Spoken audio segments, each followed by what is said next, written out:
Have you ever stumbled upon a soul so beautiful it was hidden behind a humble request for help? When a millionaire follows a young woman asking for leftovers to her doorstep, he discovers a heart of gold that captivates him instantly, turning an act of charity into the most unexpected love story that would forever change both their worlds. The winter air bit at Alexander Morgan's face as he stepped out of his Bentley, handing the keys to the valet with barely a glance. The charity gala was the same as always: glittering chandeliers, champagne that cost more than most people's monthly rent, and the same faces he'd seen at a dozen similar events this month alone. At 36, Alexander had grown weary of the endless parade of social obligations that came with his position as CEO of Morgan Enterprises. "Mr. Morgan, we're so honored you could join us tonight," gushed the event coordinator, a woman whose name he'd already forgotten. "Your donation will make such a difference for homeless children in our city." Alexander nodded politely, offering the practiced smile he'd perfected for these occasions. "Happy to help," he said automatically, accepting a glass of champagne from a passing waiter. He moved through the crowd with practiced ease, shaking hands and engaging in the shallow conversations that were the currency of these events. Talk of stock portfolios, vacation homes, and the latest luxury purchases flowed around him like white noise. The grand ballroom of the Westwick Hotel was adorned with ice sculptures and white roses, the theme apparently Winter Wonderland, though the irony of celebrating in such opulence while raising money for those freezing on the streets wasn't lost on him. "Alex, my man," called Richard Thompson, clapping him on the shoulder. "Haven't seen you since the merger announcement. Brilliant move with Ascentech. Absolutely brilliant." "Richard," Alexander acknowledged with a nod. The board was pleased with the outcome. "Pleased? They should be ecstatic. Your stock jumped 15 points overnight." Alexander smiled thinly. The Ascentech acquisition had put 300 people out of work, but had indeed been quite profitable for shareholders. Another victory in a long line of successful business maneuvers that had tripled his inherited fortune over the past decade. As Richard droned on about market projections, Alexander's attention drifted to the ornate windows that lined the ballroom. Outside, snow was beginning to fall, adding to the several inches that already blanketed the city. His thoughts wandered to his empty penthouse apartment waiting for him at the end of the evening, immaculately designed by the city's most sought-after interior decorator and utterly devoid of warmth or personality. "Excuse me," he said, cutting Richard off mid-sentence. "I need some air." Alexander made his way to a quieter corner of the ballroom, checking his watch. He'd put in an appearance, written the obligatory check, and could reasonably make his exit in another 30 minutes without seeming rude. His assistant had already scheduled a conference call with Tokyo for early morning, and he wanted to review the quarterly reports before then. "Mr. Morgan?" A soft voice interrupted his thoughts. He turned to find a young woman in the hotel's catering uniform. "I'm sorry to bother you, but there's a call for you at the front desk. They said it's urgent." Grateful for the excuse to step away from the crowd, Alexander followed her through the service corridor, a stark contrast to the opulence of the ballroom with its plain walls and fluorescent lighting. "Right through here, sir," she directed, pointing to a door that led to the hotel lobby. Alexander stepped through, but instead of the front desk, he found himself in the hotel kitchen. The space was bustling with activity as staff cleaned up after serving the gala's 5-course meal. He frowned, about to turn back when he spotted her. A young woman, perhaps in her mid-20s, was speaking quietly to the head chef. She wore a threadbare coat over a simple dress, her dark hair pulled back in a practical ponytail. She wasn't asking for money. Something about her dignified posture told him that much. Instead, he heard her ask if there were any leftover food that would otherwise be thrown away. "I volunteer at the shelter on Maple Street," she was explaining. "We're over capacity with this cold snap, and many of our guests haven't eaten a proper meal in days." The chef looked sympathetic but shook his head. "I'm sorry, miss, but hotel policy is clear. Liability concerns and all that. I could lose my job." The young woman nodded, disappointment evident in the slump of her shoulders, but she smiled at the chef nonetheless. I understand. Thank you for your time. Alexander found himself captivated by that smile, genuine and warm despite her obvious disappointment. In a world where he was constantly surrounded by fake smiles and calculated charm, the sincerity in her expression was jarring. As she turned to leave, their eyes met briefly. Hers were a warm brown, widening slightly in embarrassment at being caught in her request. She quickly looked away and hurried toward the service exit, pulling her thin coat tighter around herself. Without fully understanding why, Alexander followed her. "Wait!" he called as she stepped out into the snowy night. She turned, surprise and a hint of wariness on her face. "Yes?" Up close he could see the exhaustion in her eyes, but also a quiet determination that intrigued him. Her cheeks were reddened from the cold, and snowflakes were already gathering in her dark hair. "I couldn't help overhearing," he said. "You work at a shelter?" "I volunteer there," she corrected gently. "I work at the library during the day." Alexander nodded, suddenly feeling awkward. He was unaccustomed to the sensation. Alexander Morgan didn't do awkward. He made billion-dollar deals and commanded rooms with his presence. Yet here he was, fumbling for words with a woman who probably made in a year what he made in an hour. "I'm Alexander Morgan," he said, extending his hand. "I know who you are, Mr. Morgan," she replied, hesitantly shaking his hand. "I'm Eliza Bennett." Her hand was cold in his, and he resisted the urge to keep holding it to warm it up. "The shelter on Maple," he continued. "How many people are you housing tonight?" Eliza's eyes narrowed slightly, as if trying to determine his angle. 78 as of this afternoon, 12 of them children. We've set up cots in the common areas, but we're still short on food." Alexander pulled out his phone. "Give me 10 minutes, he said, already dialing. 20 minutes later, Alexander's personal chef was loading his SUV with containers of food from the Morgan residence. Alexander had instructed him to empty the refrigerator and pantry of everything that could be made into quick, nutritious meals. Eliza stood watching, disbelief clear on her face. "Mr. Morgan, this is... I don't know what to say." "Alexander," he corrected. "And there's no need to say anything, it's just food that would go to waste otherwise." This wasn't entirely true. His chef would have to restock everything tomorrow. But something stopped him from acknowledging the actual generosity of the gesture. "Still, thank you. This will make a real difference tonight." Alexander found himself wanting to see that difference, to witness the impact beyond the tax-deductible donations he routinely made. "I'd like to help deliver it, if that's all right." Surprise flickered across her face again. "You want to come to the shelter? Now?" He nodded, suddenly certain. "Yes." "It's not exactly the Westwick Hotel," she warned, a hint of amusement in her voice. "I think I'll survive." Eliza studied him for a moment, then nodded. "All right then. We can take your car, if you don't mind driving." Alexander instructed his driver to take the evening off and took the wheel himself, following Eliza's directions through parts of the city he rarely visited. The neighborhoods grew progressively less affluent, the bright lights and upscale boutiques giving way to check-cashing outlets and convenience stores with barred windows. "Turn left here," Eliza directed, pointing to a street lined with bare trees. The shelter was housed in an old church building, its stone facade weathered by time and the elements. A simple sign read, "Maple Street Community Shelter," and a line of people was already forming at the door despite the falling snow. Alexander parked, and before his chef could begin unloading the food, several people from the line approached, offering to help carry things inside. "Thanks, Jerome," Eliza said warmly to an older man with a gray beard. "How's the cough?" "Better with that tea you brought, Miss Eliza," he replied, hoisting a box of provisions with surprising strength.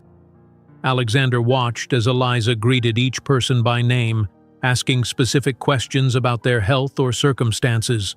There was no condescension in her manner, only genuine concern and respect. These weren't just the homeless to her. They were individuals with stories and dignity. Inside, the shelter was humble but clean.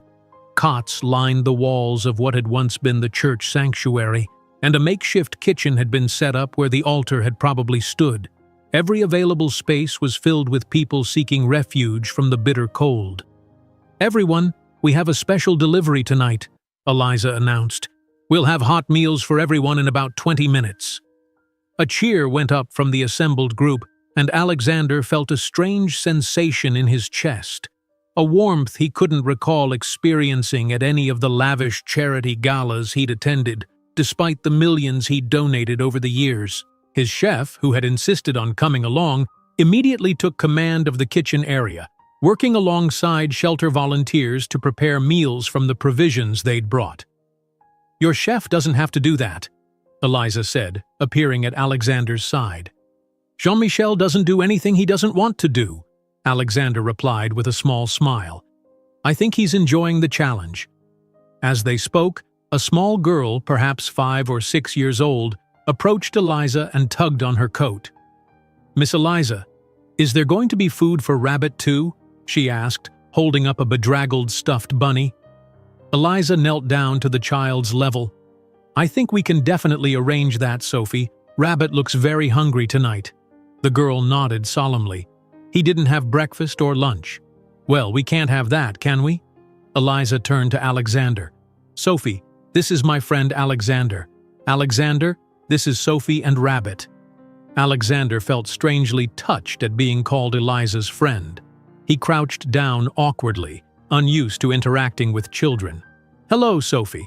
Hello, Rabbit. I'm very pleased to meet you both." Sophie regarded him seriously.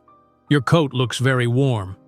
"It is," he admitted, suddenly conscious of his cashmere overcoat that probably cost more than most people in this room would see in months.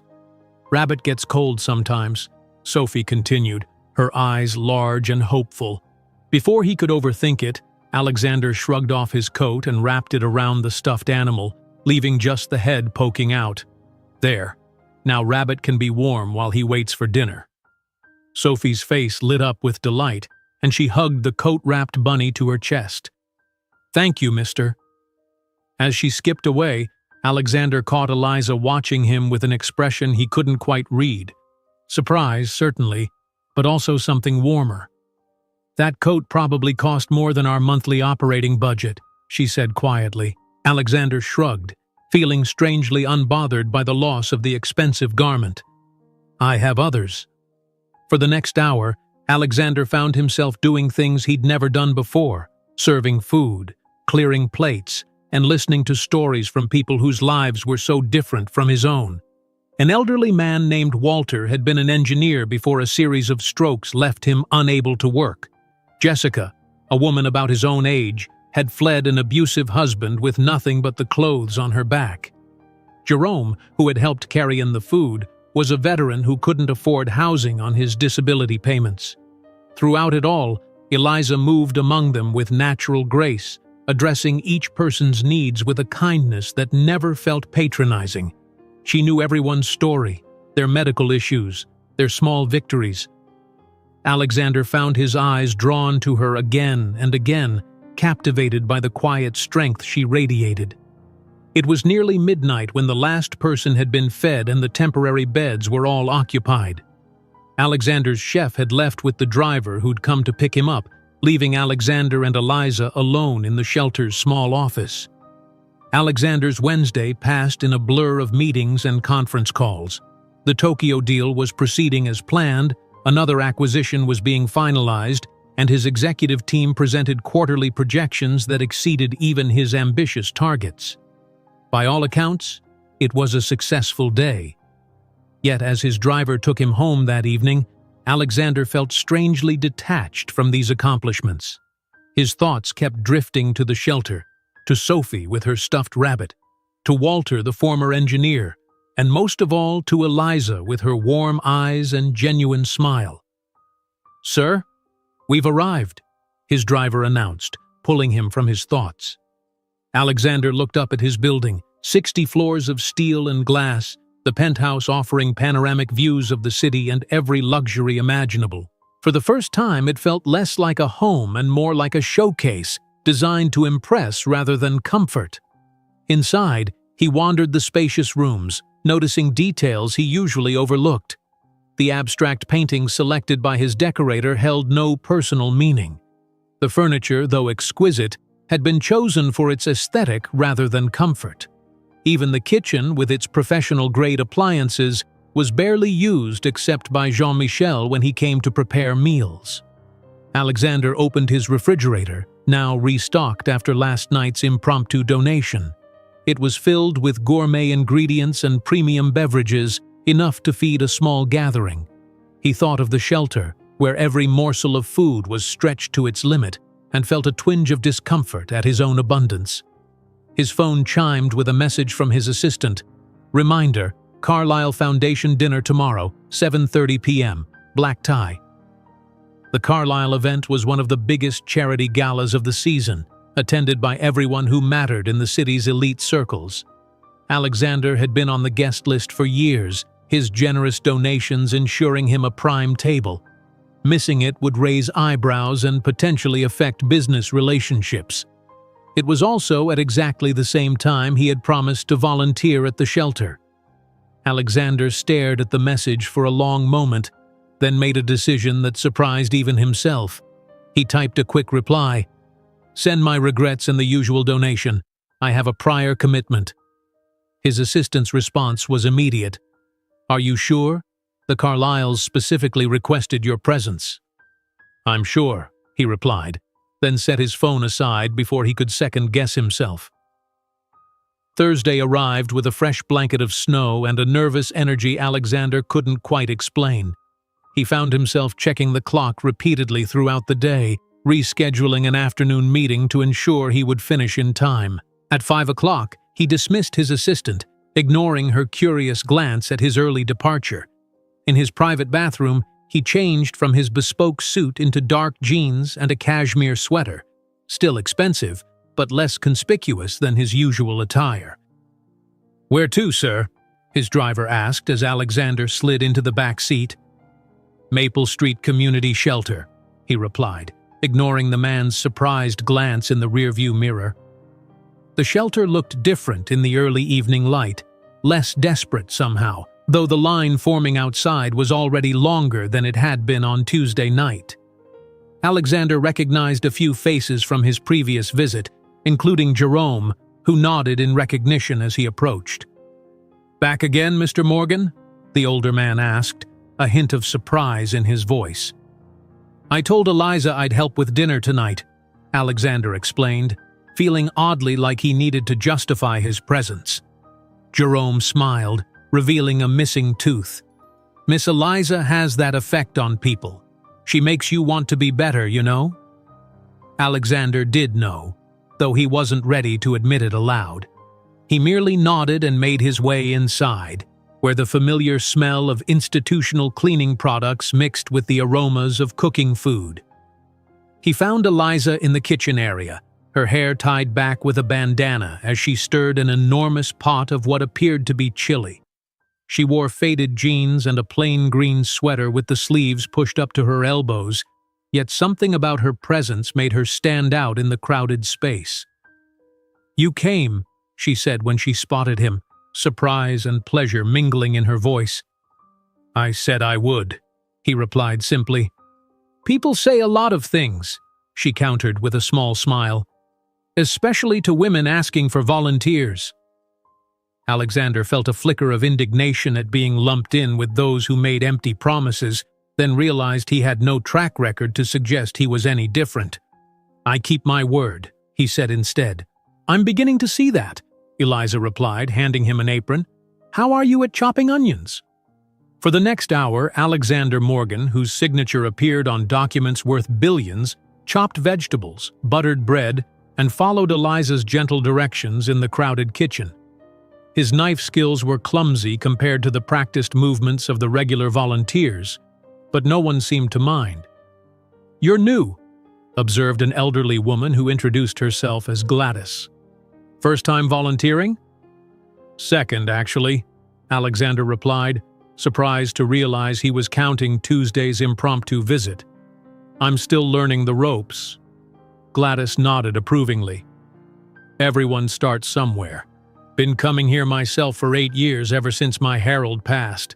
Beats sitting home alone with the TV, and these folks appreciate a hot meal. As they worked, Alexander found himself watching Eliza, the easy way she coordinated the volunteer efforts, her patient explanations, the genuine warmth with which she greeted each arrival. There was no artifice to her, no agenda beyond helping those in need.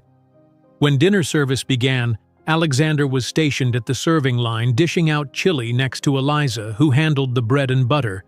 He found himself engaged in conversations with people from all walks of life. A musician who'd lost his apartment after a medical emergency wiped out his savings. A young couple with a toddler who'd been evicted when both lost their jobs in the same week. An elderly woman whose social security wasn't enough to cover both rent and medicine. "You're a natural," Eliza commented during a brief lull. "Most first-timers are uncomfortable talking to our guests." Alexander considered this. "They're just people," he said finally.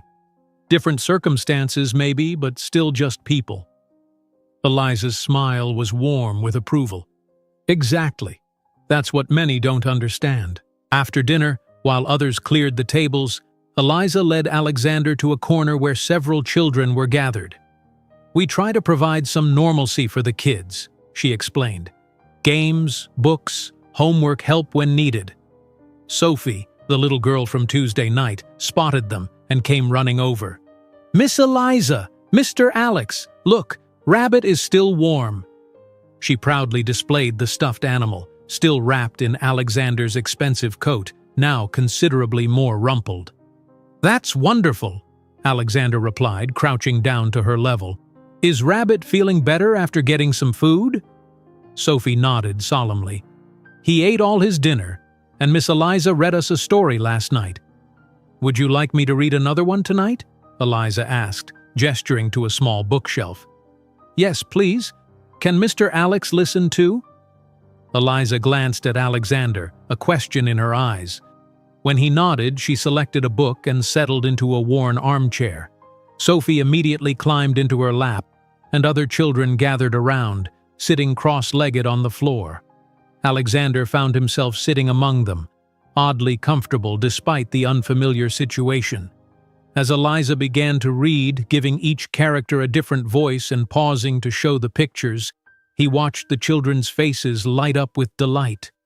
Sophie snuggled against Eliza's chest, eyes wide with wonder at the story. The scene stirred something in Alexander, a memory from his own childhood, perhaps, though his nannies had never read to him with such warmth. Or maybe it was simply the tableau of Eliza with children gathered around her, creating a moment of joy amid difficult circumstances. After the story, as the children were settling down for the night, Alexander helped Eliza organize the small library. "You're good with them," he observed. "The children, I mean." Eliza smiled, a hint of sadness in her eyes. "I wanted to be a teacher originally. Life had other plans." "What happened?" Alexander asked, then quickly added, "If you don't mind my asking." She was quiet for a moment, shelving books with careful hands. "My mom got sick during my sophomore year of college. Cancer. I dropped out to care for her, took whatever jobs I could find that allowed flexible hours. After she died, there were medical bills, funeral costs. Going back to school full-time wasn't an option anymore." "I'm sorry," Alexander said, the words feeling inadequate.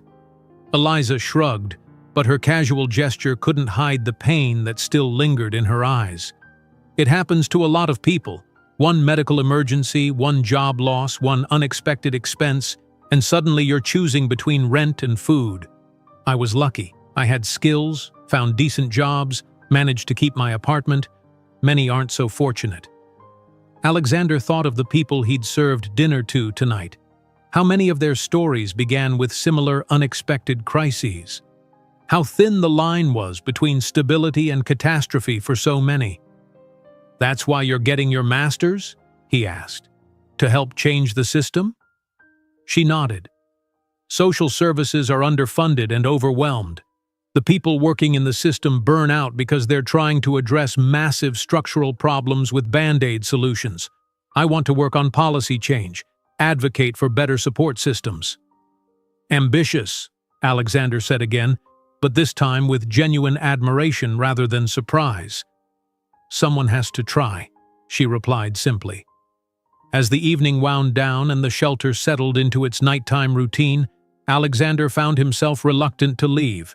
He helped with the final cleanup, wiping tables and sweeping floors alongside the other volunteers, tasks he hadn't performed since his college days when he'd briefly worked at a campus cafe to appease his father's insistence that he learn the value of labor.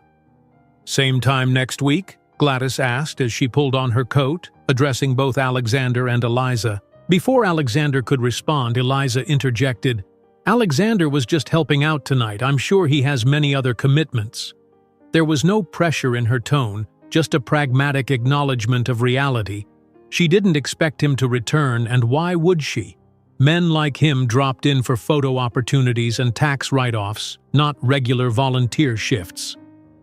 "Actually," Alexander heard himself saying, "I'd like to come back, if that's all right."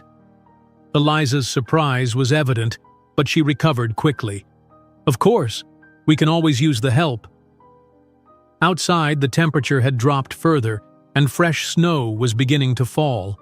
Alexander's driver was waiting, the Bentley's engine running, warm and ready. "Can I give you a ride home?" Alexander offered, noticing Eliza pulling on a worn parka that had seen better days. She hesitated, glancing at the luxury car. "I don't want to put you out of your way." "It's no trouble," he assured her. "I'd feel better knowing you got home safely." After a moment's consideration, she nodded. "Thank you." In the warm interior of the car, with soft music playing and snowflakes dancing in the headlights, Alexander felt a strange sense of contentment. The evening had been exhausting in a completely different way from his usual workdays, yet he felt energized rather than drained. "Your foundation," he said suddenly. "You mentioned it helped with the water heater last year." Eliza nodded. "It made a huge difference." "What else does the shelter need? Immediate needs, I mean." She glanced at him, her expression thoughtful. "Are you asking as a potential donor?" "I'm asking as someone who wants to help," he clarified, surprising himself with his sincerity. Eliza seemed to consider his words carefully before responding. "The roof leaks in 3 places. The heating system is ancient and inefficient. We need new cots, blankets, pillows. The kitchen equipment is mostly donated from restaurants that we're upgrading, so it's all secondhand and constantly breaking down." Alexander nodded, making mental notes. "What about services? Medical care, job placement, legal assistance?" "We have volunteer doctors who come once a month, but it's not enough. Legal aid is practically non-existent. As for jobs," she sighed. "Many of our guests want to work, but without a permanent address, clean clothes, reliable transportation, or access to showers, it's nearly impossible to get hired." The car pulled up in front of Eliza's apartment building, but neither made a move to end the conversation. "You've really thought about this," Alexander observed. Eliza's smile was tired but determined. "Every day." On impulse, Alexander reached for her hand. Her fingers were cold in his warm grasp, her skin slightly rough from work. "I want to help, not just with money, though that too. But I want to understand better." Surprise flickered across her face, followed by cautious hope. "Why?" It was a fair question, one Alexander wasn't entirely sure he could answer.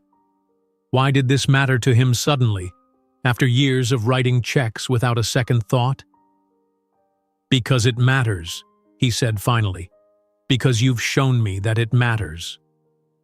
For a long moment, Eliza studied his face as if searching for insincerity. Whatever she saw must have satisfied her because she squeezed his hand gently before letting go. "Sunday morning," she said. "The shelter director will be there. Come at 10, and we can talk about a more comprehensive approach." Alexander nodded, already mentally rearranging his weekend plans. "I'll be there." As he watched her walk into her building, snowflakes catching in her dark hair, Alexander realized that for the first time in years, his interest in a woman had nothing to do with physical attraction or social advantage. Eliza Bennett intrigued him on a deeper level. Her compassion, her determination, her ability to see value in people society had discarded. He wanted to know more about her. He wanted to help her mission. And maybe, just maybe, he wanted to be worthy of her respect. Alexander spent Friday immersed in back-to-back meetings, his mind only half present as he approved budgets and authorized strategic decisions. In a rare moment of downtime, he found himself researching social service organizations and homeless advocacy groups instead of reviewing market reports. "Sir?" His assistant's voice pulled him from an article about Housing First initiatives. "Mr. Harrington is waiting in the conference room. The quarterly review?" "Of course," Alexander said, closing the browser window. "I'll be right there." The meeting proceeded efficiently, as they always did. Alexander had built his reputation on sharp focus and decisive leadership. Yet today, as his CFO presented profit margins and cost-cutting measures, a new question kept surfacing in his mind. At what human cost? When Harrington proudly highlighted the savings from their recent workforce reduction, Alexander found himself picturing Jessica from the shelter, who had fled an abusive husband and lost everything. How many of the employees they'd let go were now struggling to keep a roof over their heads? "Is something wrong with the numbers, sir?" Harrington asked, noticing Alexander's frown. "What severance did we provide to the employees from the Ascentech acquisition?" Alexander asked abruptly. The CFO blinked in surprise. "Standard package. 2 weeks per year of service. Continuation of health benefits for 30 days. It was all legally compliant." "And legally compliant is the same as ethically sound?" The words escaped before Alexander could consider their impact. An uncomfortable silence fell over the conference room.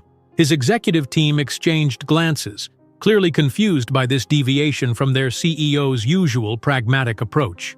"Sir, the severance packages were consistent with industry standards," Harrington replied carefully. "The board was pleased with the cost management." Alexander nodded, mentally retreating. This wasn't the time or place for a fundamental shift in corporate philosophy. "Continue with the presentation," he said, his tone neutral once more. But the seed had been planted, and it continued to germinate throughout the day. By the time he left the office that evening, Alexander had instructed his assistant to schedule a meeting with HR to review the company's compensation and severance policies. Saturday morning found him in his home office, reviewing documents his foundation director had sent over after receiving his unexpected request for information about their charitable giving. The Morgan Foundation distributed millions annually, but as Alexander suspected, the process was largely ceremonial. Donations went to established organizations with strong social connections to the company, prestigious cultural institutions, and high-profile medical research. Very little reached the kind of grassroots organizations that provided direct services to people like those at the Maple Street shelter. His phone chimed with a message from Caroline Westfield, his most recent romantic interest. "Missed you at the Carlisle Gala. Brunch today at Le Ciel? Noon?" Alexander hesitated. Caroline was beautiful, sophisticated, and from an old money family with connections throughout the business world. They'd been seeing each other casually for a few months, charity events, exclusive restaurants, the occasional weekend at her family's country estate. It was the kind of relationship that fit neatly into his carefully managed life. "Can't today. Rain check?" he replied, then set his phone aside and returned to his research. Hours later, a knock on his door interrupted his focus. "Mr. Morgan," his housekeeper announced. "Ms. Westfield is here to see you." Before he could respond, Caroline swept into the room, elegantly dressed in a cashmere sweater and designer jeans, her blonde hair falling in perfect waves around her shoulders. "Alex, darling," she said, air kissing his cheeks, "since you couldn't make brunch, I thought I'd bring brunch to you." She gestured to his housekeeper, who wheeled in a cart laden with food from Le Ciel. "That's Thoughtful, Alexander said, rising from his desk, but I'm in the middle of something important. Caroline glanced at his computer screen, her perfectly shaped eyebrows rising in surprise. The National Alliance to End Homelessness? Is this for a new tax strategy? The question, delivered without any hint of irony, crystallized something for Alexander. Caroline wasn't a bad person. She was simply a product of their shared environment, where charity was about tax benefits and social standing rather than genuine concern for others. It's research for a personal project, he replied, closing his laptop. I've become involved with a local shelter. How charitable, Caroline said with a practiced smile. The Morgan Foundation's annual report will look impressive. Now come eat before everything gets cold.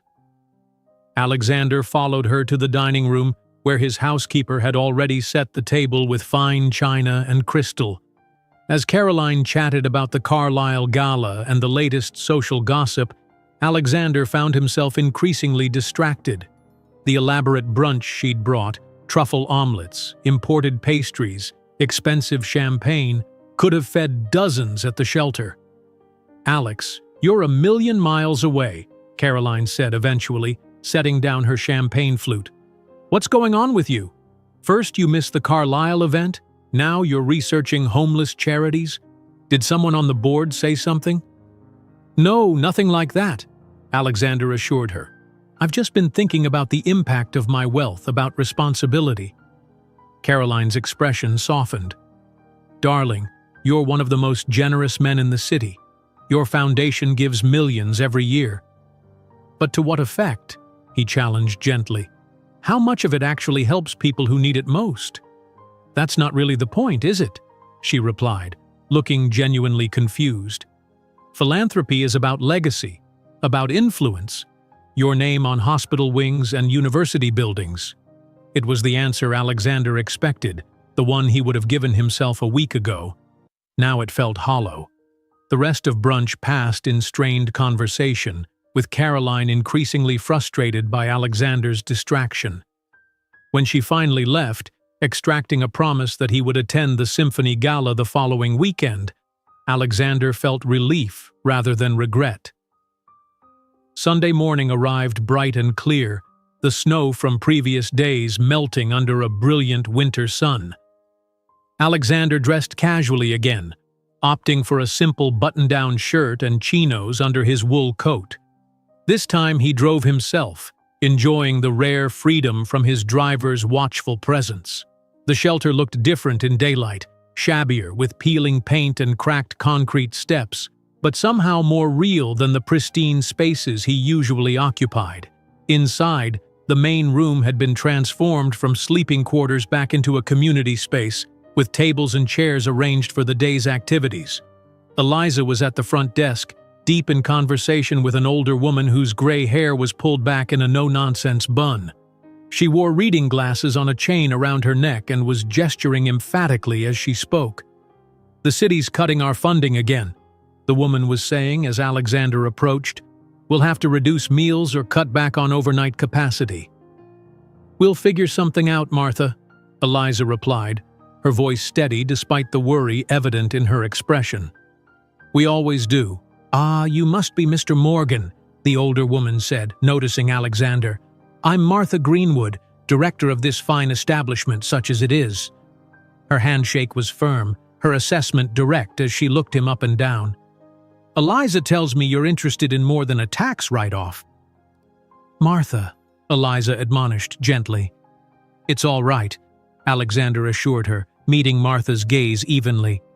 "Yes, I want to understand how I can help most effectively. Not just with money, though that's part of it."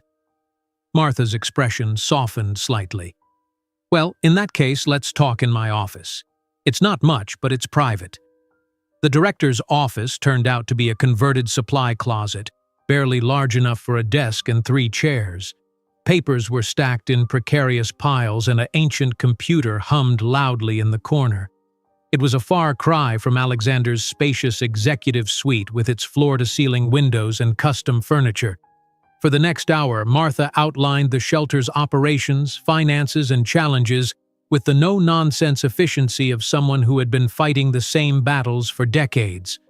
The picture she painted was grim, increasing need, decreasing resources, and a system designed to manage poverty rather than address its root causes. "We're keeping people alive," she concluded, "but we're not changing their circumstances. For that, we need policy changes, affordable housing, living wages, healthcare access, things beyond what a single shelter can provide." Alexander nodded, his mind already racing with possibilities. "What if you had more resources? Not just money, but connections, influence?" Martha and Eliza exchanged glances. "What exactly are you proposing, Mr. Morgan?" the director asked cautiously. "I'm still figuring that out," he admitted. "But I know I want to do more than write a check and forget about it. I have resources that could be useful: business connections, media access, political relationships. And what would you want in return?" Martha's tone was polite but skeptical. The question caught Alexander off guard. "Nothing.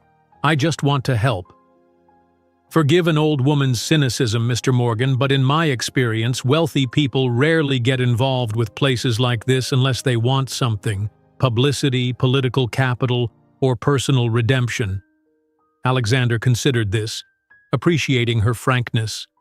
"I can't claim pure altruism," he said finally. "Being here has made me feel useful in a way that making money never has. So perhaps there is something selfish in my motivation, but I genuinely want to help." Martha studied him for a long moment, then nodded. "Fair enough. I've found that most people who do good work have mixed motivations.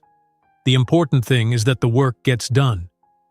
She stood, signaling the end of the meeting.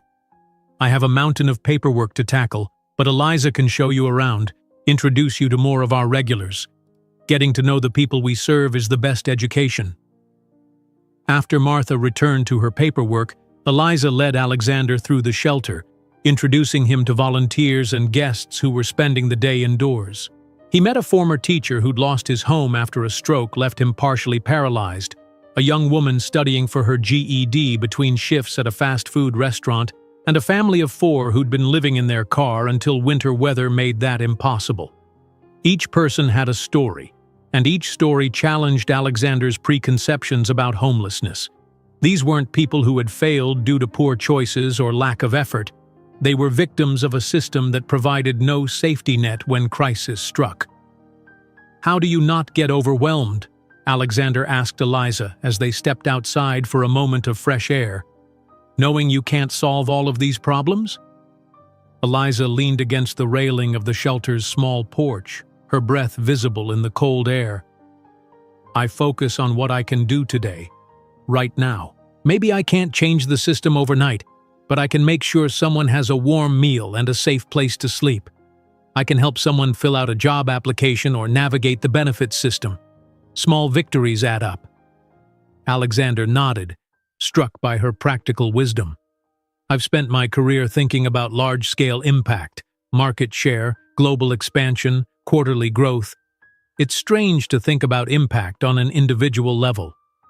"Both matter," Eliza said. "We need systemic change and individual compassion. The trick is connecting the two." They stood in companionable silence for a moment, watching as people passed on the street, most averting their eyes from the shelter entrance. "Would you like to get coffee sometime?" Alexander asked suddenly.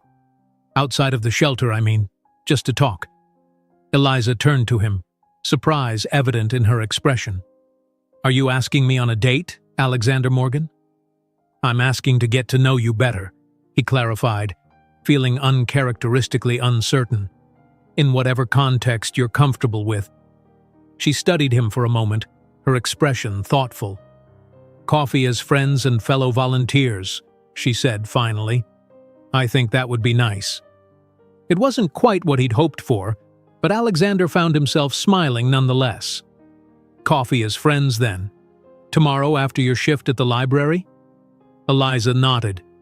"There's a place called Maggie's 2 blocks from the library. Nothing fancy, but they make a good cup. I finish at 5. "I'll meet you there," Alexander promised, already mentally rearranging his Monday schedule. As he prepared to leave, Sophie came running over, Rabbit still wrapped in his coat. "Mr. Alex, are you coming to story time again?" Alexander crouched down to her level. "Not today, Sophie, but I'll be back soon." "Promise?" she asked, her small face serious. "I promise," he replied, feeling the weight of that simple word. It was a commitment he intended to keep. Maggie's coffee shop was nothing like the upscale establishments Alexander typically frequented. No minimalist decor or artisanal espresso machines here, just mismatched furniture, local artwork on the walls, and the rich aroma of freshly brewed coffee. He arrived 15 minutes early, opting for a corner table that offered some privacy while still providing a view of the entrance. "What can I get you?" asked a barista with purple hair and multiple ear piercings. "Just a black coffee for now," Alexander replied. "I'm waiting for someone." As he waited, Alexander observed the diverse clientele, students with laptops, elderly neighbors chatting over tea, workers stopping in after their shifts. There was a sense of community here that was absent from the sleek cafes in the financial district. At precisely 5:15, Eliza walked through the door, cheeks flushed from the cold and a messenger bag slung across her body. She spotted him immediately and made her way over, unwinding a colorful scarf from around her neck. "Sorry if I kept you waiting," she said, setting down her bag. "A student needed help with college applications." "You're exactly on time," Alexander assured her. "Can I get you something to drink?" "Chai latte, please, and maybe one of Maggie's oatmeal cookies if they have any left." Alexander went to the counter to place their order, aware of how ordinary this moment was, standing in line at a coffee shop buying cookies and lattes, and yet how extraordinary it felt to be doing something so normal after years of exclusive restaurants and VIP treatment. "So," Eliza said when he returned with their drinks and her cookie, "how was the rest of your weekend?"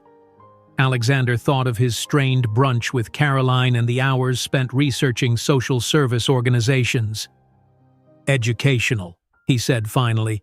"I've been learning a lot about how philanthropic dollars are typically distributed versus where they might have the most impact." Eliza nodded, warming her hands around her mug. "And what have you discovered?" "That there's often an inverse relationship between how glamorous a cause is and how much it helps those in greatest need," he admitted. "My foundation gives millions to prestigious universities and arts organizations, but comparatively little to direct service providers like Maple Street." "It's not an either-or proposition," Eliza pointed out. "Education and the arts matter too, but I understand what you mean about priorities." Alexander appreciated her nuanced perspective. "Tell me about your work at the library," he said, genuinely curious about this other aspect of her life. Eliza's face lit up. "I love it. I'm in the reference department helping people find information, use computers, access resources.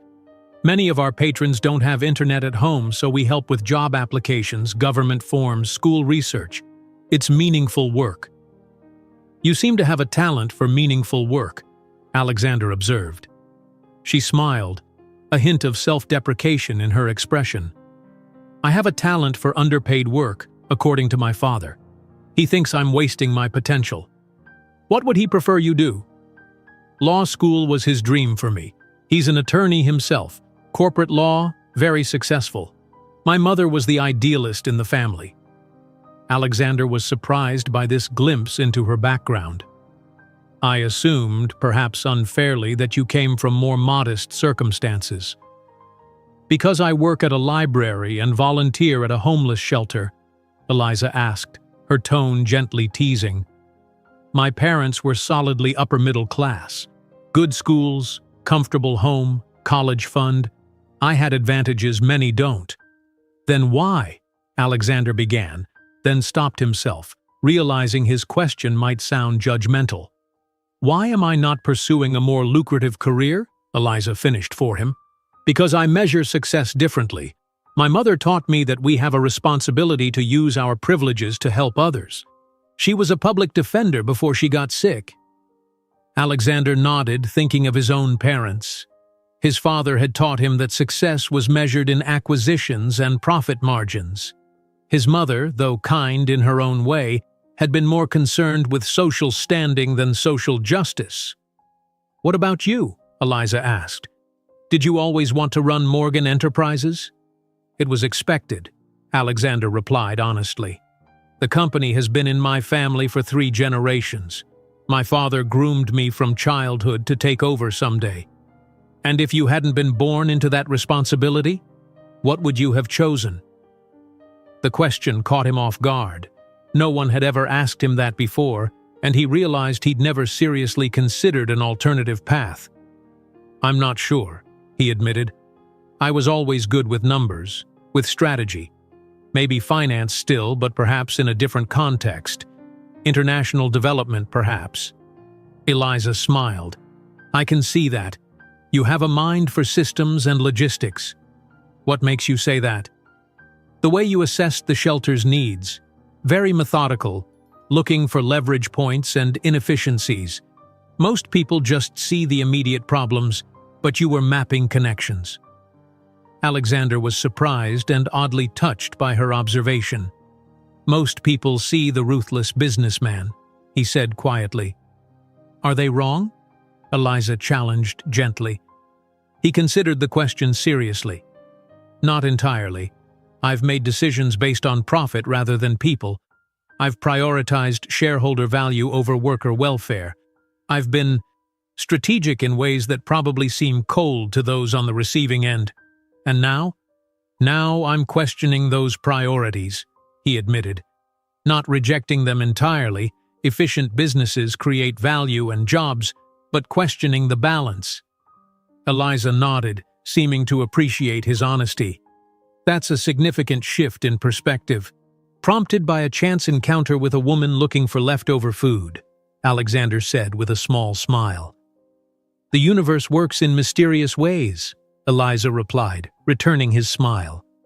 They continued talking as their coffee grew cold, moving from philosophical discussions about wealth and responsibility to more personal topics. Alexander learned that Eliza loved classic literature, played violin though she claimed to be mediocre at best, and had a weakness for old black-and-white films. In turn, he shared his passion for sailing, his secret enjoyment of science fiction novels, and his growing disillusionment with the social circles he'd been part of for years. "It all feels so empty," he confessed. "The parties, the social maneuvering, the constant awareness of who's rising or falling in importance. Yet those connections have value," Eliza pointed out pragmatically. "They're part of your influence, your ability to affect change." Alexander was continually surprised by her ability to see multiple perspectives, to acknowledge complexity rather than settling for simple judgments. "Would you have dinner with me?" he asked suddenly. "A proper dinner, not coffee between friends." Eliza's expression grew guarded. "Alexander, I've enjoyed talking with you," he continued quickly. "You challenge my thinking, you make me see things differently. I'd like to continue that conversation in a different setting." "I'm not sure that's a good idea," she said carefully. "Why not?" She sighed, setting down her empty mug. "Because we come from different worlds. Because I suspect your interest in me is tangled up with your newfound interest in social causes. Because relationships across such different socioeconomic positions are complicated at best." "That's quite an analysis," Alexander said, trying to mask his disappointment. "I overthink things," Eliza admitted with a small smile. "Occupational hazard of being a bookworm. Or perhaps you're making assumptions about my intentions," he suggested gently. "Am I wrong?" Alexander considered the question honestly. "I'm attracted to you," he acknowledged. "I find you intelligent, compassionate, and yes, beautiful. My interest in you and my evolving perspective on social responsibility are connected, but not in the way you imply. You didn't cause my questioning. You accelerated and focused it." Eliza was quiet for a moment, her expression thoughtful. "I value the friendship we're building," she said finally. "I don't want to complicate that." Friendship is a good foundation, Alexander replied, but I'd be lying if I said I wasn't interested in exploring something more. Let's continue with friendship for now, Eliza said firmly. There's still so much we don't know about each other. Alexander nodded, accepting her boundary while noting she hadn't closed the door entirely. Friends then, who still talk over dinner occasionally? That drew a laugh from her. Friends who talk over coffee and volunteer shifts. Let's start there. As they prepared to leave, Alexander noticed the time. They had been talking for nearly 3 hours. Outside, the early winter evening had already turned dark, the temperature dropping sharply. Can I drive you home? He offered. Eliza hesitated, then nodded. That would be nice, thank you. It's getting cold out there. In the warmth of his car, Alexander was acutely aware of her presence beside him. The faint scent of her shampoo, the way she tucked her hair behind her ear as she gave him directions. They drove in comfortable silence for a few minutes before Eliza spoke again. Martha called me this afternoon, she said. Someone anonymously donated new cots and blankets for the shelter. Enough for every guest, plus extras. Alexander kept his eyes on the road, his expression neutral. That's wonderful. Alexander, Eliza said, her tone gently admonishing. Was that you? Would it matter if it was? He asked, genuinely curious about her reaction. It would matter that you did it anonymously, rather than looking for recognition, she replied. But it would also matter that you did it without discussing it with Martha first. Sometimes well-intentioned help can create complications. Alexander frowned slightly. Complications like having enough comfortable beds? Complications like storage space for the extras, or setting expectations we can't maintain, or creating dependency instead of partnership, Eliza explained. Don't get me wrong, the donation is incredibly generous and needed, but sustainable change requires collaboration. It was a perspective Alexander hadn't considered. In business, he was accustomed to identifying problems and implementing solutions unilaterally. The idea that his help might need to be negotiated was new to him. I'll remember that, he said as he pulled up in front of her apartment building. And yes, it was me. I should have consulted with Martha first. Eliza's expression softened. It was a kind thing to do. Just partnership going forward, okay? Partnership, Alexander agreed, liking the sound of the word and all it implied. As Eliza gathered her bag and prepared to exit the car, she paused. I'm helping with a resource fair at the community center this Saturday.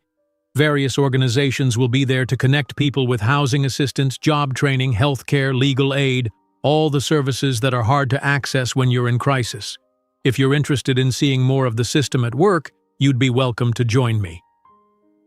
I'd like that, Alexander replied, pleasantly surprised by the invitation. It's from 10 to 3. Nothing glamorous, just information tables and workshops. I'll be there. Eliza smiled, and for a moment Alexander thought she might lean over to kiss his cheek, but she simply nodded and stepped out of the car. Good night, Alexander. Thank you for the coffee and the conversation. Good night, Eliza. He watched until she was safely inside the building before driving away, his mind full of their conversation. She had firmly established boundaries, which he respected, but he also sensed an opening, a willingness to see where their connection might lead if given time to develop naturally. For a man accustomed to swift decisions and direct action, the prospect of patience and gradual progress was both challenging and intriguing. As he drove home through the city streets, Alexander Morgan found himself looking forward to a community resource fair, something that would have seemed inconceivable just weeks ago. Life, it seemed, could still surprise him. Alexander spent the rest of the week in a delicate balancing act. By day, he ran his company with the precision and focus expected of him, but with a growing awareness of the human impact of each decision. By evening, he continued his research into community organizations, social services, and models for addressing homelessness in other cities. He also made 2 significant decisions. First, he instructed his HR department to revise the company's severance policies doubling the standard package and extending health benefits to 3 months.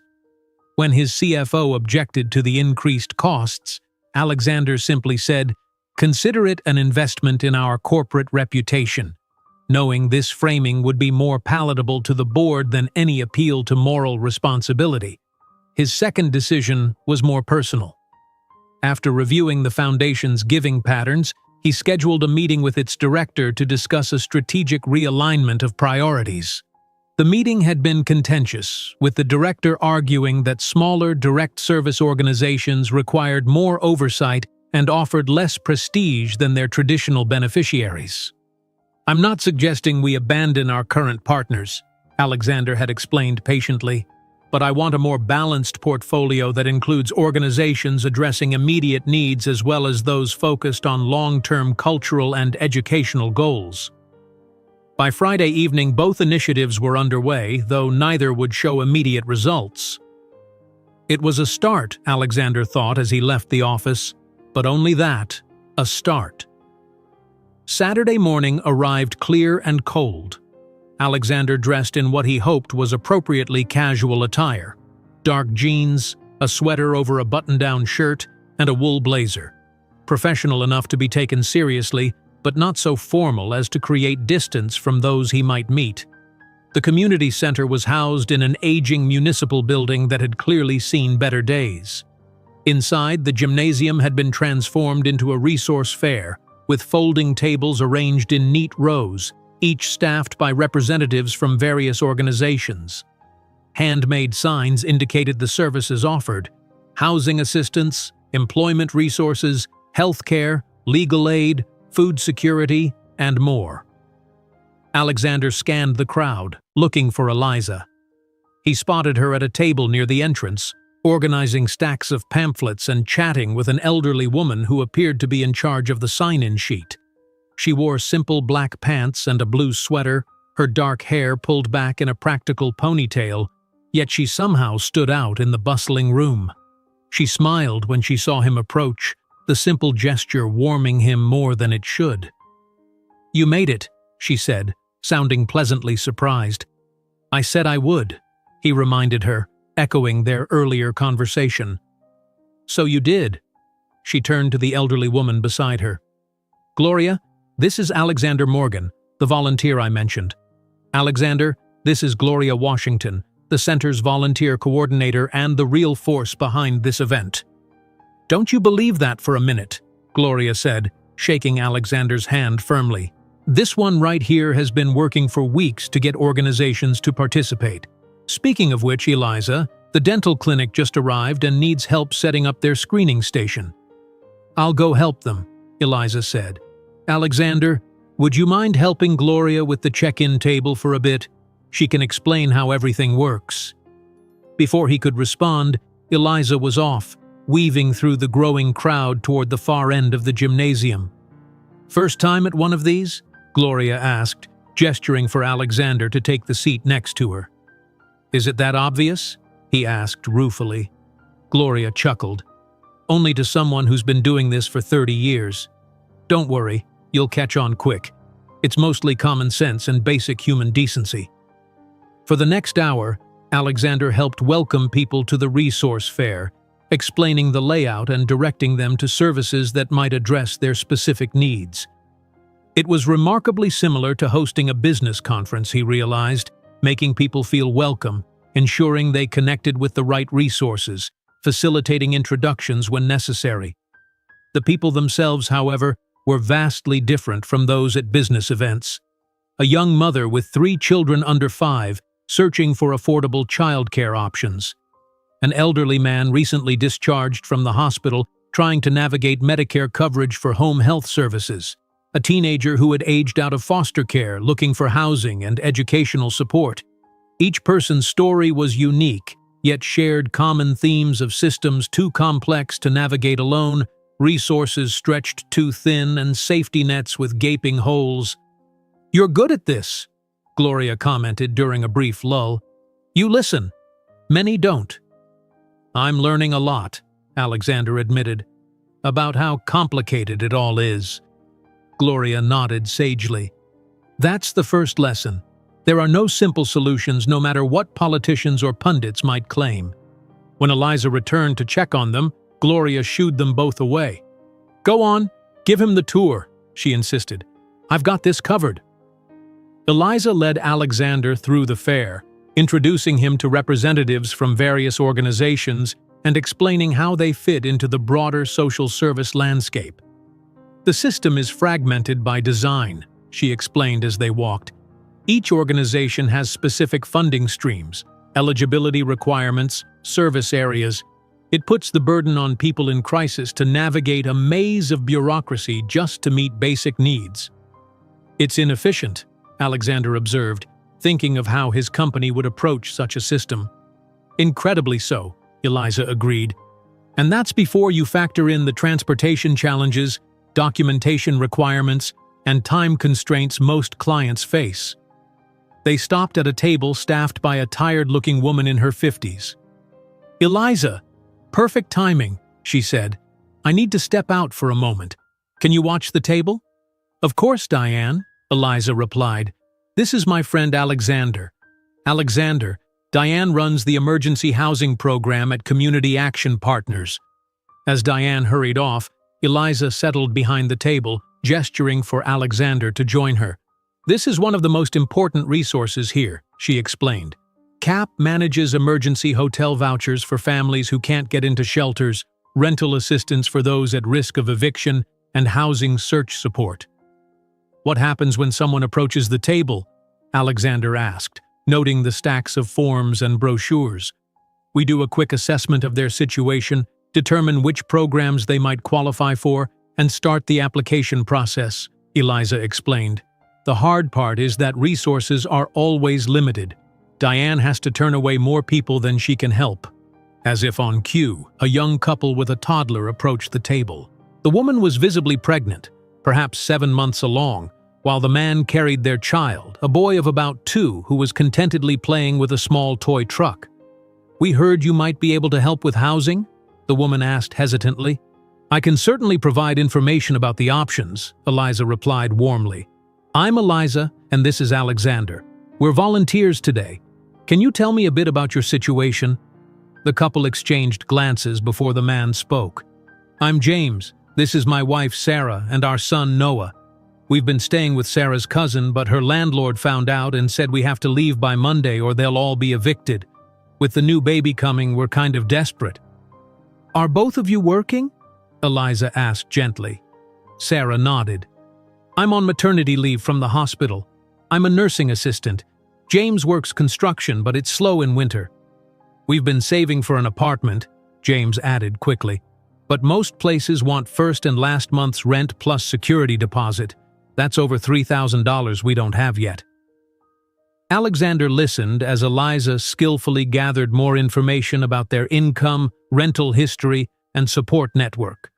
It was clear they were hard-working people caught in a temporary crisis, not chronically homeless.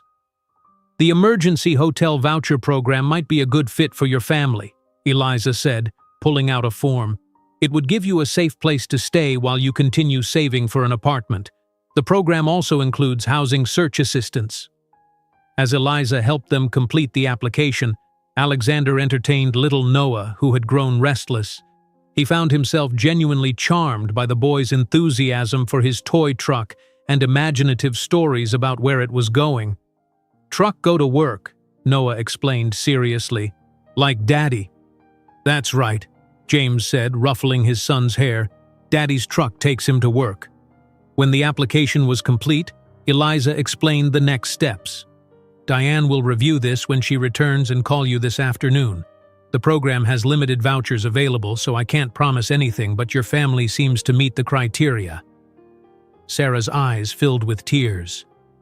"Thank you," she said simply. "Just having some hope helps."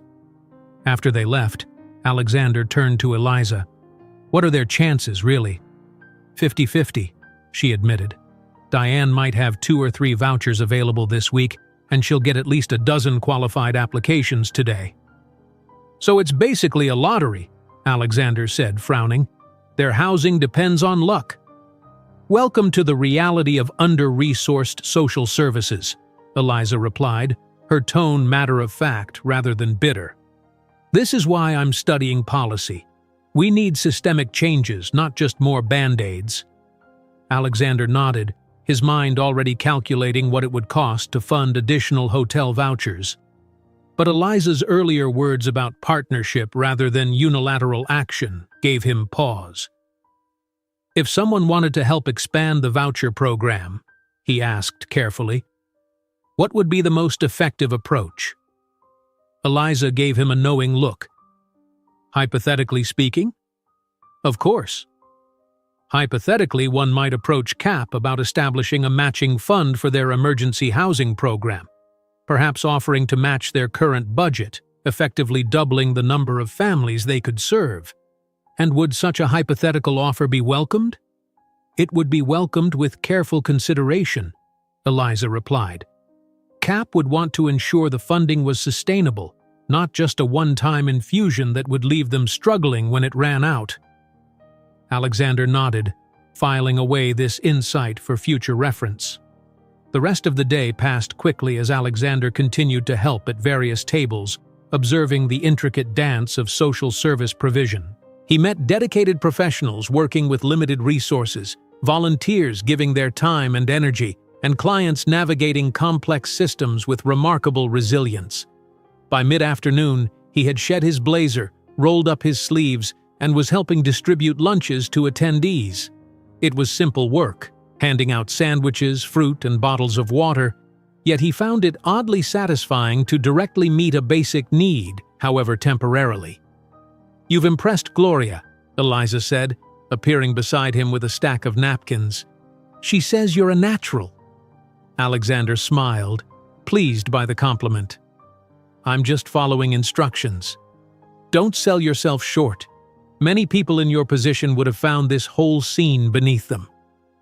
"I'm finding it educational," he replied honestly, "and more meaningful than most of the events I attend." Eliza studied him for a moment, her expression thoughtful. "You really mean that, don't you?" "I do." Something shifted in her eyes then, a softening that made Alexander's heart beat a little faster. "Some of us are going for dinner after we finish packing up," she said. "Nothing fancy, just a place down the street. Would you like to join us?" "I'd like that very much," Alexander replied, trying not to sound too eager. The restaurant turned out to be a small, family-owned diner with worn vinyl booths and a menu full of comfort food. Alexander found himself seated in a corner booth with Eliza, Gloria, Diane from CAP, and a young law student named Marcus who had been staffing the legal aid table. "First round's on me," Alexander offered as they settled in. "In that case, I'm having a beer," Diane said with a tired smile. "It's been a long day." "Make that too," added Gloria. "These old bones need something to take the edge off." They ordered drinks and food, the conversation flowing naturally from the day's events to broader discussions about community needs and potential solutions. Alexander mostly listened, asking questions occasionally and absorbing the perspectives of people who worked daily in the trenches of social services. "The problem isn't just lack of affordable housing," Marcus was explaining passionately. "It's also the legal barriers that keep people from accessing what does exist. Eviction records, credit requirements, income verification. The system is designed to exclude the very people who need housing most.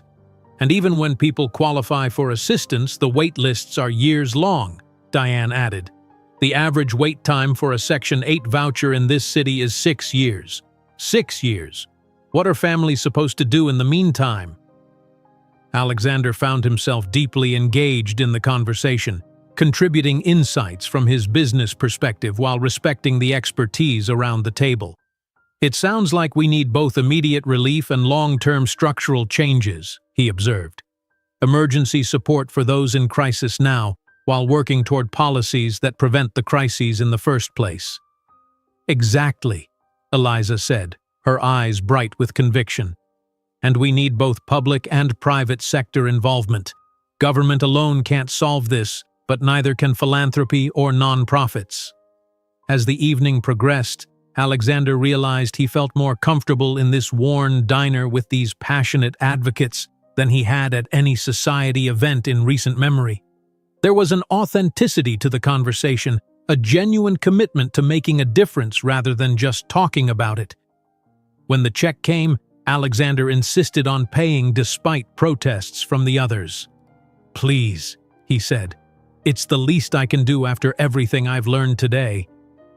Outside, as the group dispersed with promises to stay in touch, Eliza lingered beside Alexander's car. "Thank you for coming today," she said. "I know it was probably outside your comfort zone." "It was," he acknowledged, "but in the best possible way. Thank you for including me." In the glow of the street lamp, with snowflakes beginning to drift lazily from the night sky, Eliza's face was softly illuminated. Alexander found himself wanting to reach out, to brush a snowflake from her cheek, but he restrained himself, respecting the boundaries she had established. "Would you like a ride home?" he offered instead. "I would," she replied, her smile warm despite the cold. "It's starting to snow again." As they drove through the quiet streets, Alexander felt a sense of contentment that had nothing to do with business success or social status. For the first time in longer than he could remember, he felt like he was exactly where he was meant to be. The following weeks brought a subtle but profound shift in Alexander's life.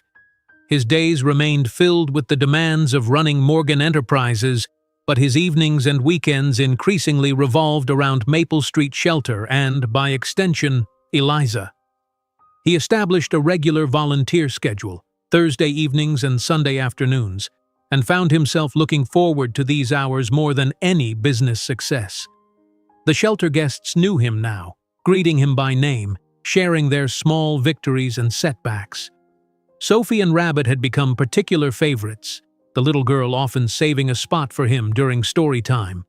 Behind the scenes, Alexander had begun strategic discussions with Martha about sustainable funding.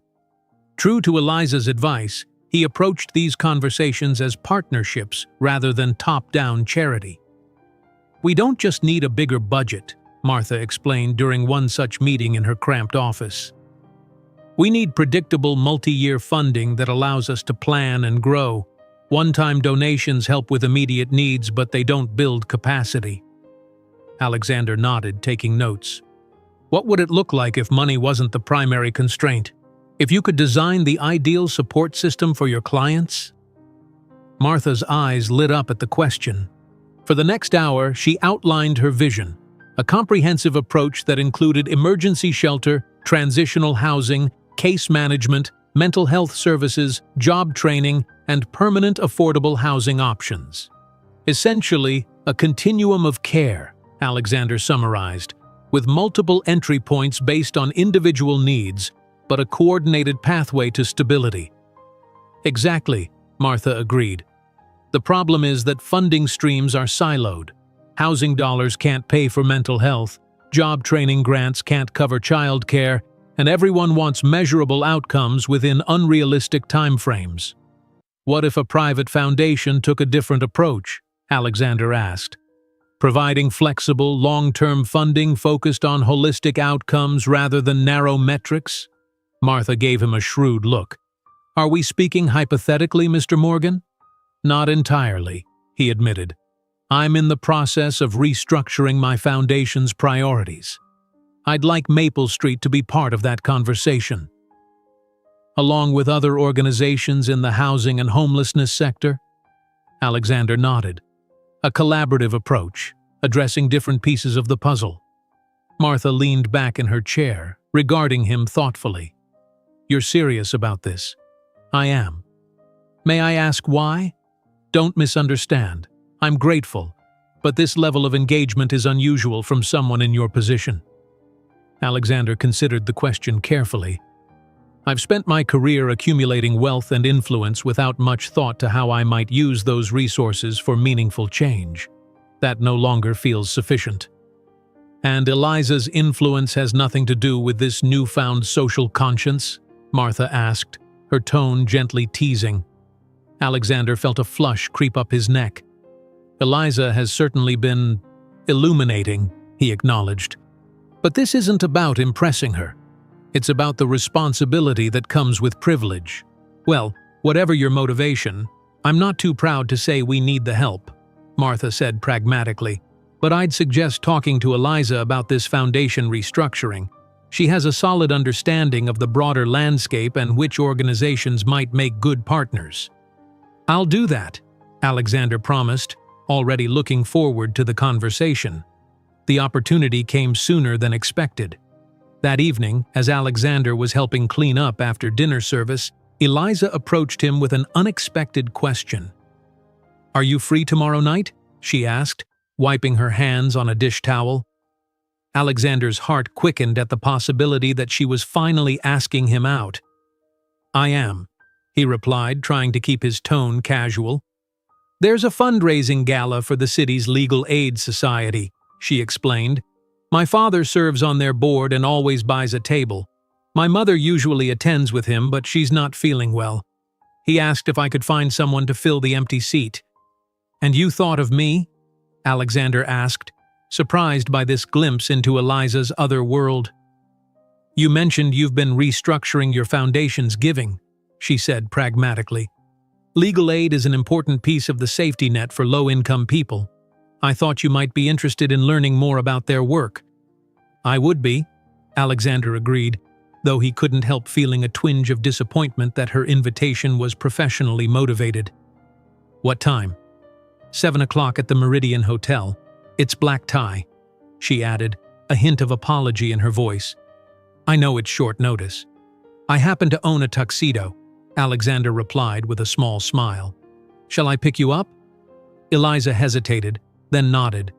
"That would be nice. Around 6:30? I'll be there." The next evening, Alexander found himself oddly nervous as he approached Eliza's apartment building. He'd attended countless formal events over the years, but none had felt as significant as this one.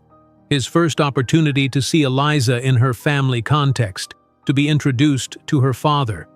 He was just about to text her when the building door opened and Eliza emerged. Alexander's breath caught in his throat. Gone was the practical ponytail and casual attire, replaced by an elegant updo and a deep blue evening gown that highlighted her slender figure. She wore minimal jewelry, simple pearl earrings and a matching necklace, but needed nothing more. "You look beautiful," he said simply as she approached the car. A faint blush colored her cheeks. "Thank you.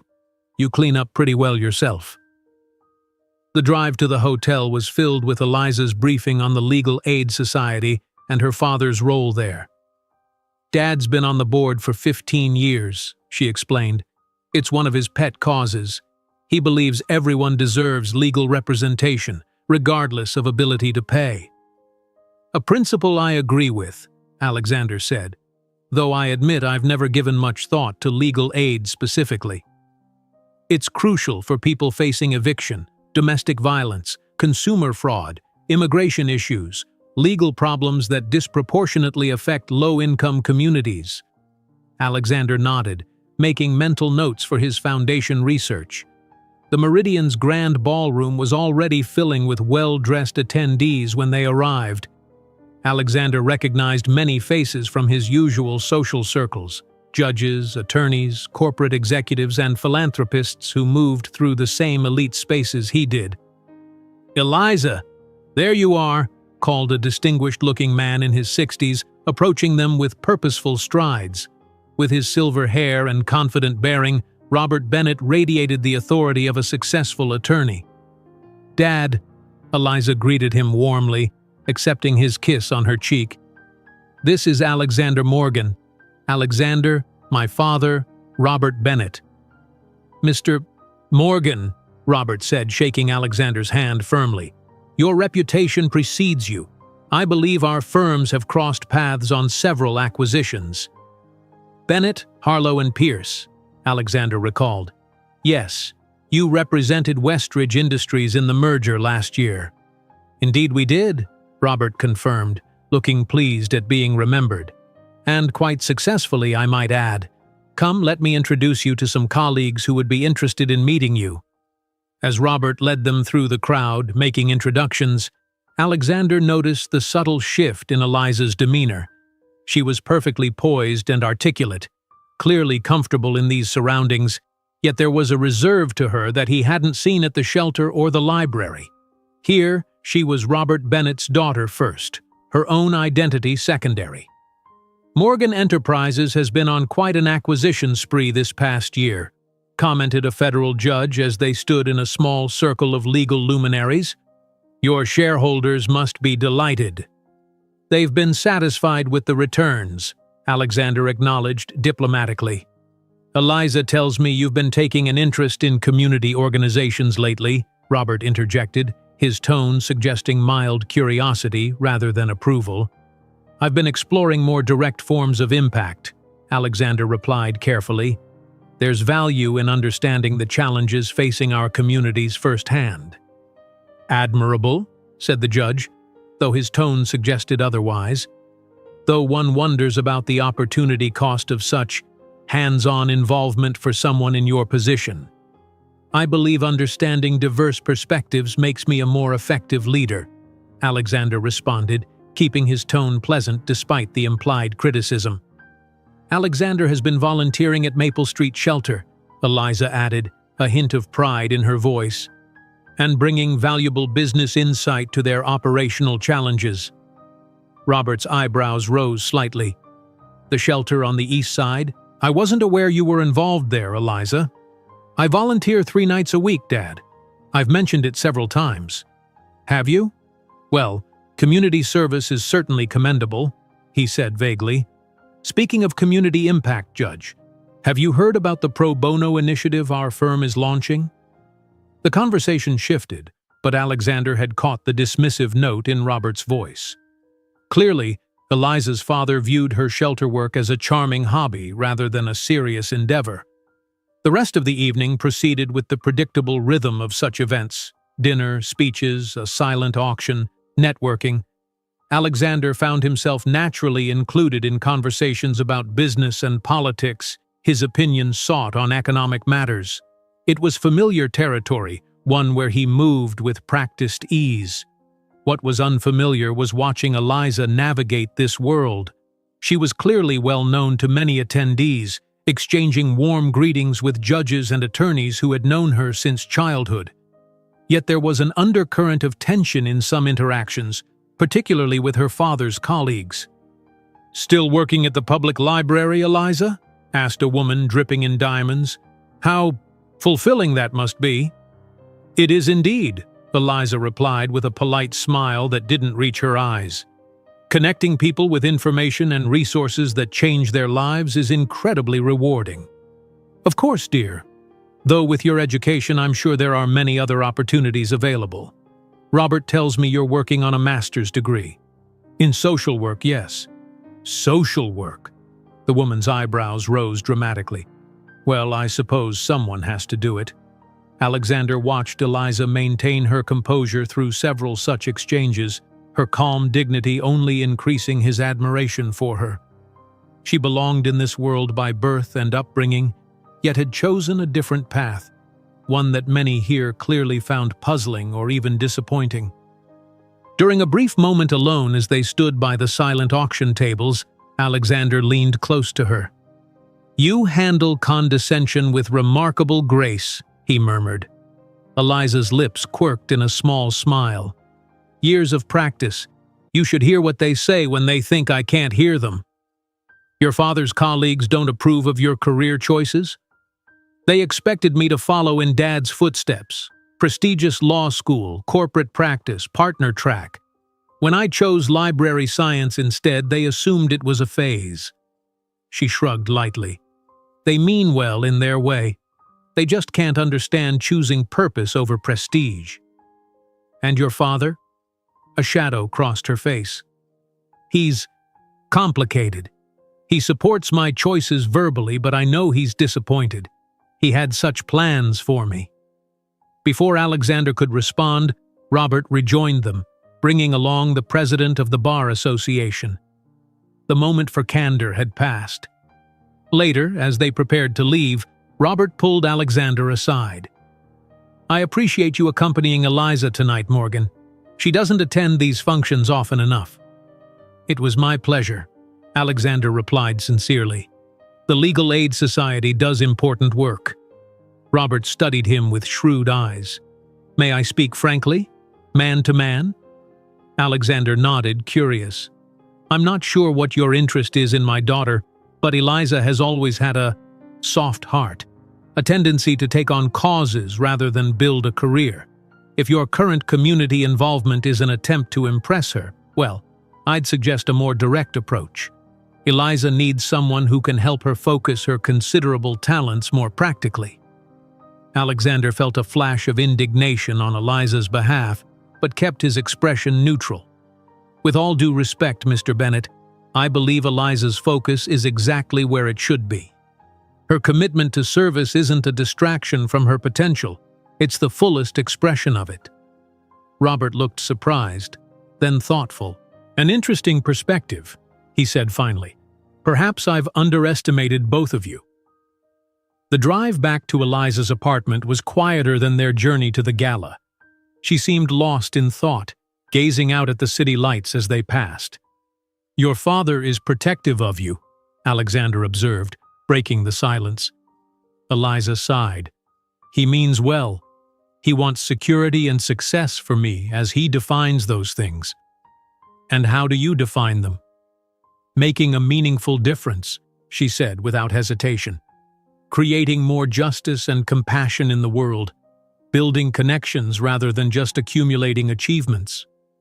Alexander nodded, understanding more clearly why she had initially been wary of his interest.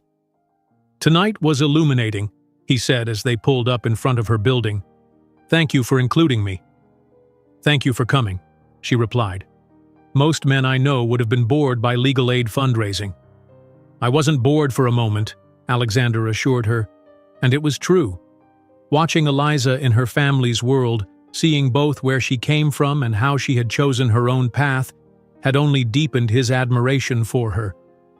As he walked her to her door, a tension hung between them, the possibility of something more than friendship, the question of whether the evening constituted a date despite its professional origins. At her threshold, Eliza turned to face him. "I enjoyed seeing you in a tuxedo," she said, a hint of teasing in her voice. "I enjoyed seeing you in that dress," he replied honestly. Something shifted in her expression then, a softening that made his heart race. "Alexander," she began, then paused, seeming to search for words. He waited, not wanting to rush whatever she was struggling to express. "I think I may have been overly cautious," she said finally. "About us, I mean." "Oh?" Alexander tried to keep his tone neutral, though hope was rising within him. "Yes." She took a small step closer.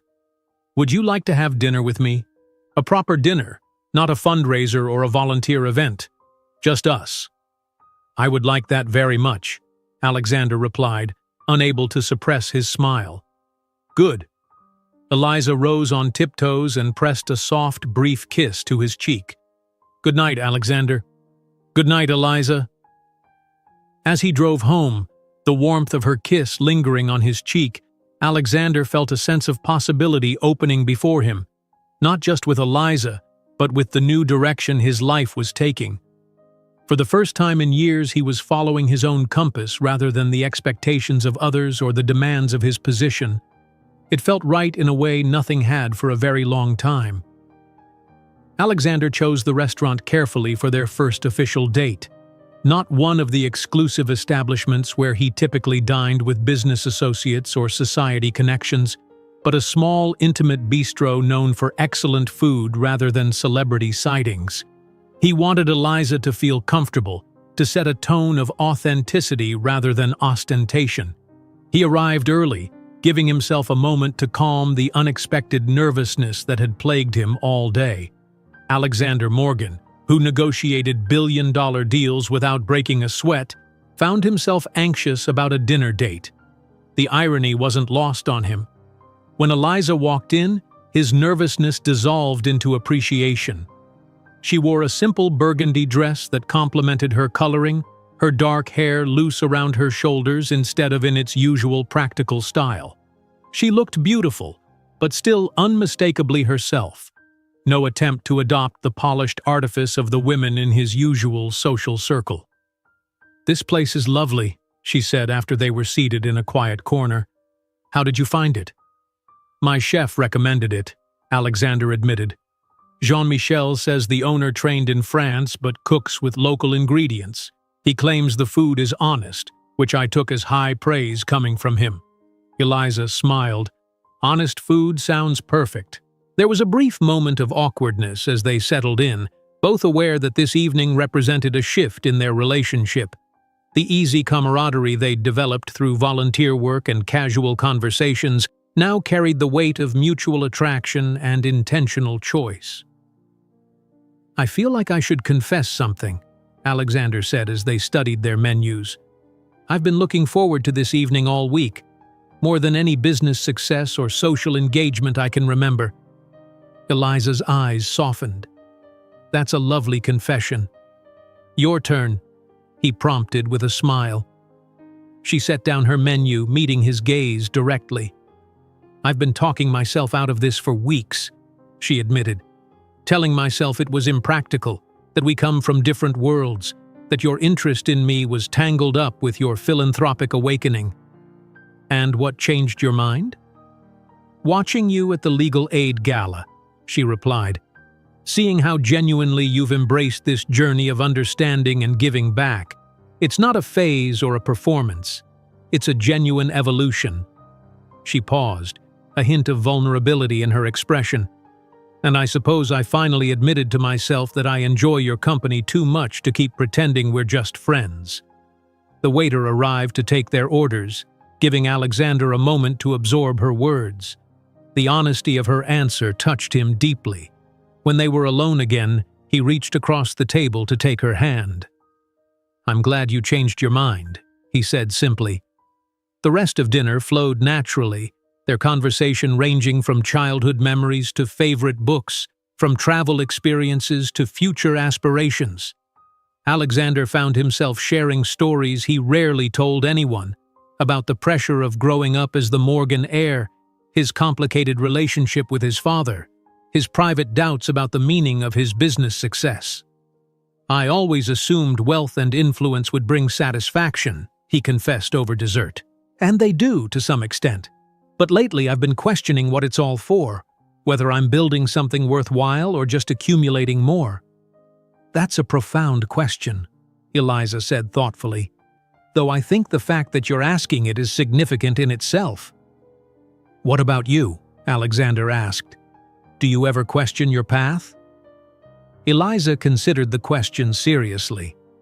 "Sometimes I wonder if I could make more impact in a different role, with more resources, more authority. Dad certainly thinks so." She smiled wryly. "But then I remember the faces of the people I help, the immediate difference I can make in individual lives, and I know I'm where I need to be, even if the system changes slowly." "The macro and the micro," Alexander observed. "Both matter." "Exactly. We need people working at all levels: direct service, program management, policy change, funding." She took a sip of her wine. "Speaking of which, how are the foundation restructuring plans coming along?" "The board is resistant," Alexander admitted. "They're comfortable with our traditional giving patterns: prestigious cultural institutions, medical research, elite universities. They see direct service organizations as too small-scale, too difficult to evaluate." "A common perspective," Eliza nodded. "Impact measurement in human services is challenging. You can count meals served or beds provided, but how do you quantify a life stabilized or potential restored?" "That's part of the pushback," Alexander agreed. "But I'm working on a proposal for a more balanced approach, maintaining some of our traditional partners while adding a portfolio focused on homelessness and poverty, a continuum of support, from emergency services to systemic change." "Similar to what Martha described for the shelter," Eliza noted. "Inspired by her vision," Alexander confirmed. "I'm meeting with several organization leaders next week to discuss collaborative approaches. I'd be happy to review the proposal if that would help, Eliza offered. I might be able to suggest metrics that would address the board's concerns about impact evaluation. Alexander smiled, touched by her offer. I'd appreciate that. Your perspective would be valuable. After dinner, they strolled along the riverwalk, the city lights reflecting on the water. Despite the winter chill, neither seemed eager to end the evening. Alexander offered Eliza his scarf when he noticed her shivering, wrapping it gently around her neck. "Thank you," she said, her breath visible in the cold air. "For dinner, for the conversation, for—" She gestured vaguely. "For what?" Alexander prompted gently. "For seeing me," she said finally, "not as a cause or a novelty or a potential trophy, but as myself." Alexander stopped walking, turning to face her fully. "Eliza," he said softly, "you are the most authentic person I've ever met. How could I see you as anything but yourself?"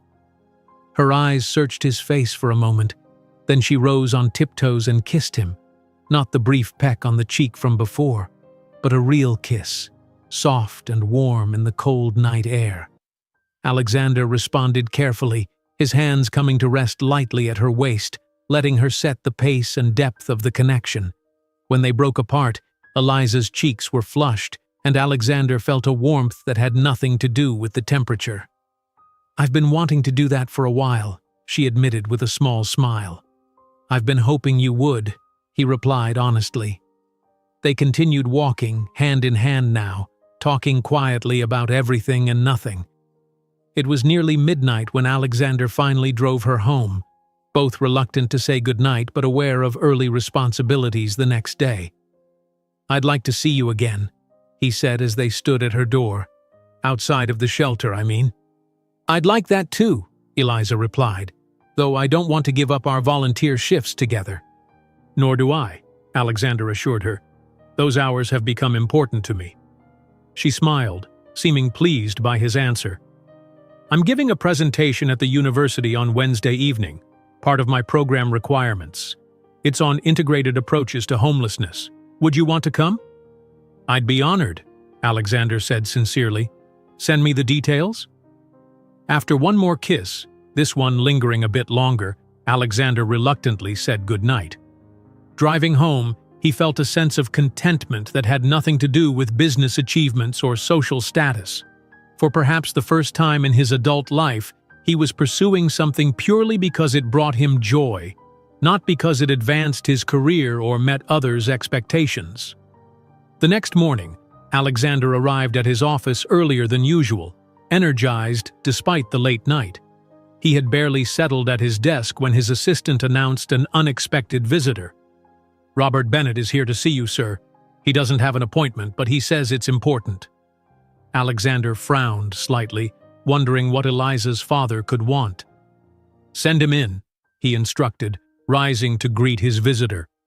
Robert Bennett entered with the confident stride of a man accustomed to commanding attention.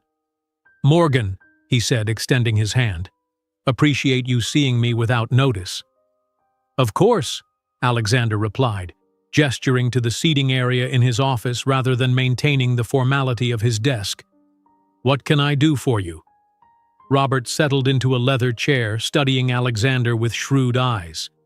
"I'll be direct.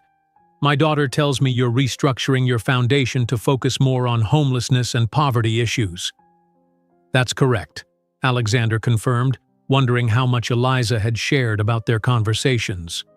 "I'd like to offer my firm's services, pro bono of course, legal structures for collaborative funding, regulatory compliance, grant agreements, that sort of thing." The offer caught Alexander by surprise. "That's very generous," he said carefully. "May I ask what prompted this?" Robert's expression softened slightly. "Eliza has been passionate about these issues since she was a child. She used to bring home stray animals, lost children, anyone who needed help. Her mother and I always assumed she'd channel that compassion into a conventional career, law, medicine, perhaps politics. When she chose a different path, I'll admit I was disappointed." He paused, seeming to choose his words with care. "But watching her dedication over the years, and hearing her speak about the work you're undertaking, I've come to respect her choices, even if I don't fully understand them. Supporting your foundation's efforts is a way to support her vision while utilizing my own skills." Alexander nodded, touched by the father's candor. "In that case, I would welcome your expertise. The restructuring is facing some resistance from the board, and having strong legal frameworks would strengthen our proposal." "Resistance is to be expected," Robert said with the pragmatism of an experienced attorney. "You're challenging established patterns, but your position gives you significant leverage, especially if you approach it strategically." They spent the next half hour discussing legal and strategic approaches to the foundation restructuring. Robert's insights were sharp and practical, informed by decades of corporate law experience. By the time he left, they had outlined a plan that addressed the board's concerns while preserving the essential vision. "Thank you," Alexander said sincerely as he walked Robert to the elevator. "Your assistance is invaluable." "Just doing what I can," Robert replied. Then, with a hint of wry humor, "and perhaps making amends for underestimating both my daughter and you." After Robert's departure, Alexander returned to his office, reflecting on the unexpected alliance. It struck him that this was how real change happened, not through dramatic gestures or solitary efforts, but through connecting people with different skills and perspectives around a common purpose.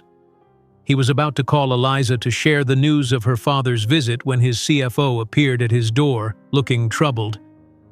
"Sir, we have a situation," Harrington said without preamble. "The Westridge acquisition. There are complications we didn't anticipate, significant ones." Alexander's focus shifted immediately to business mode. "What kind of complications?"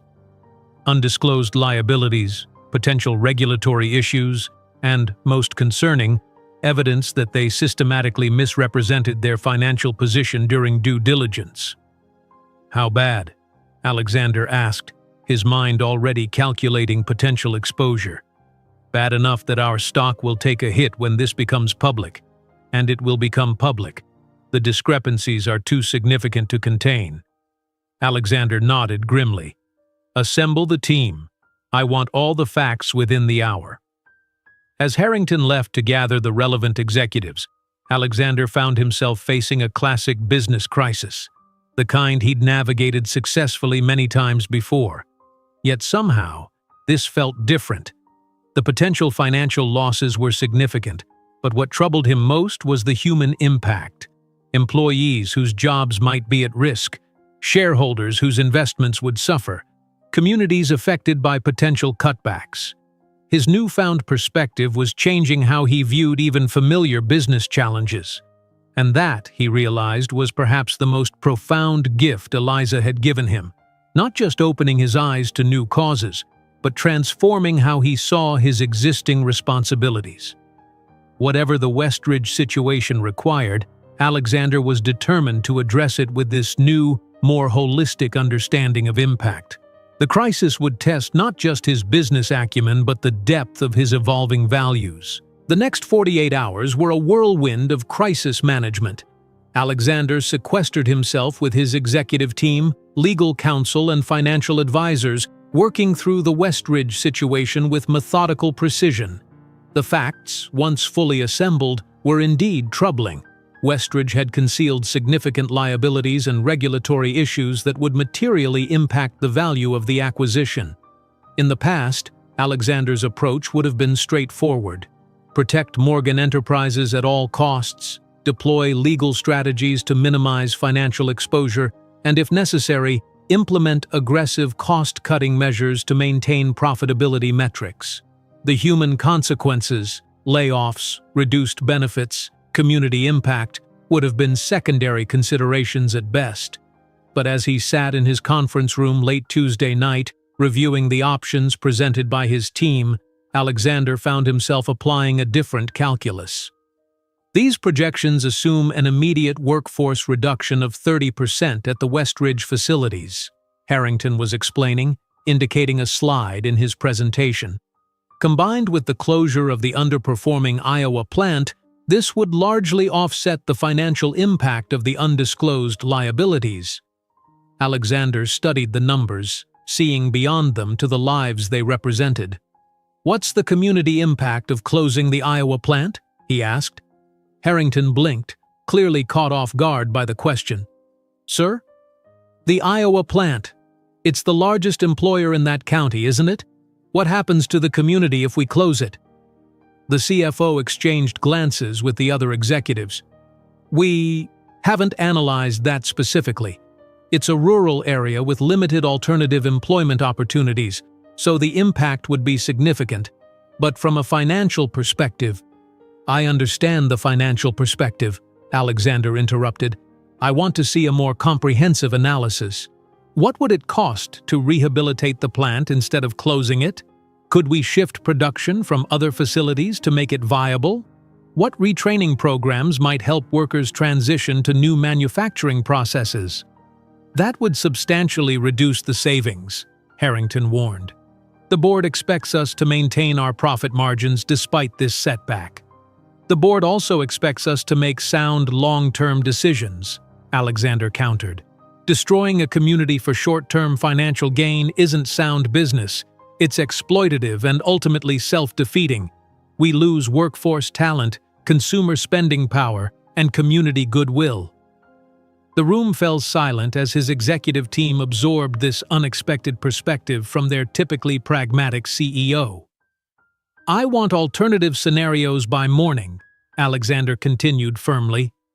"And I want a thorough review of how we missed these issues in due diligence. Someone didn't do their job properly, and I need to know who." As the meeting adjourned, Alexander's general counsel lingered behind. "This is a different approach than you've taken in similar situations," she observed carefully. Alexander nodded. "I'm seeing these decisions in a broader context now. The impact extends beyond our balance sheet. Robert Bennett called me today," she added. "Offered his firm's assistance with the regulatory aspects of the Westridge matter. Pro bono." Alexander smiled slightly. "Did he? Interesting timing. I assumed you'd arranged it." "Not directly, but I appreciate the reinforcement. Bennett's firm has expertise we can use." After she left, Alexander allowed himself a moment of reflection. The crisis was far from resolved, but he felt surprisingly centered despite the pressure. His evolving perspective hadn't made him less strategic or business-minded. If anything, he was considering a more comprehensive set of factors than before. He checked his phone for the first time in hours and found a message from Eliza. "Heard about the Westridge situation on the business news. Hope you're holding up okay. My presentation is still tomorrow at 7 p.m. University Center Room 305, but I completely understand if you need to cancel." Alexander typed a quick reply. "Crisis management in full swing, but I'll be there. Looking forward to it." He meant it, too. Despite the demands of the situation, he had no intention of missing Eliza's presentation. Some priorities were becoming clearer than others. Wednesday evening found Alexander slipping into the back of a university lecture hall just as Eliza was being introduced. He'd come directly from the office, still wearing his business suit, having spent the day in intense negotiations with Westridge executives and regulatory officials. Eliza stood at the podium looking professional but approachable in a tailored blazer and skirt, her dark hair pulled back neatly. As she began her presentation on integrated approaches to addressing homelessness beyond emergency services, Alexander felt a surge of pride and admiration. She spoke with clarity and conviction, presenting research on housing-first models, supportive services, and policy interventions. Her analysis was thorough, balancing compassion with pragmatism, idealism with realistic assessment of constraints. She articulated the complexity of homelessness as both an individual and systemic challenge, requiring coordinated responses across multiple sectors. What struck Alexander most was her ability to humanize the issue without sentimentalizing it. She shared stories from her shelter experience, including, he noted with a smile, Sophie and Rabbit, but connected these personal narratives to broader patterns and evidence-based solutions. When the Q&A session began, faculty members and fellow students engaged with her ideas seriously, challenging some points while acknowledging the strength of her overall framework. Eliza responded thoughtfully to each question, neither defensive nor dogmatic, clearly comfortable in this academic setting. Alexander remained quiet in the back, not wanting to draw attention from her moment. But as the session concluded and people began to disperse, Eliza spotted him and her face lit up with genuine pleasure. "You made it," she said as she gathered her materials. "I wouldn't have missed it," he replied honestly. "You were excellent." A slight blush colored her cheeks. "Thank you. It's the first major presentation for my program. I was more nervous than I expected." "It didn't show at all. You were poised, knowledgeable, and persuasive." "High praise from a man who presents to boards and shareholders regularly," she teased gently. "Different context, but similar principles," Alexander acknowledged, "though I doubt my presentations on quarterly earnings inspire the same passion as yours on social change." Eliza laughed. "Fair point. Have you eaten? I'm starving after all that adrenaline." They ended up at a small sandwich shop near campus, a far cry from their elegant dinner date but somehow equally satisfying. Alexander loosened his tie and shed his suit jacket, relaxing into the casual setting. "How's the Westridge situation?" Eliza asked as they settled at a corner table with their sandwiches. Alexander gave her a brief overview of the challenges and his team's efforts to address them. The conventional approach would be simple cost-cutting: close the underperforming plant, lay off a significant percentage of workers, focus on protecting shareholder value at all costs. "But you're considering alternatives," Eliza noted, not a question but an observation. Alexander nodded. "I'm trying to balance financial responsibility with human impact. It's more complex, more nuanced than the approaches I've taken in the past." "And how is your team responding to this evolution?" "With surprise, mostly," Alexander admitted. "Some skepticism, but also some relief, I think. Many of them have been uncomfortable with the ruthless efficiency model but felt they had no choice." "Cultural change starts at the top," Eliza observed. "You're giving them permission to think differently about business decisions." "I hope so," Alexander said, "though I'm still figuring out the balance myself. I can't ignore fiduciary responsibilities or the realities of the market, but I can expand how we define value and success."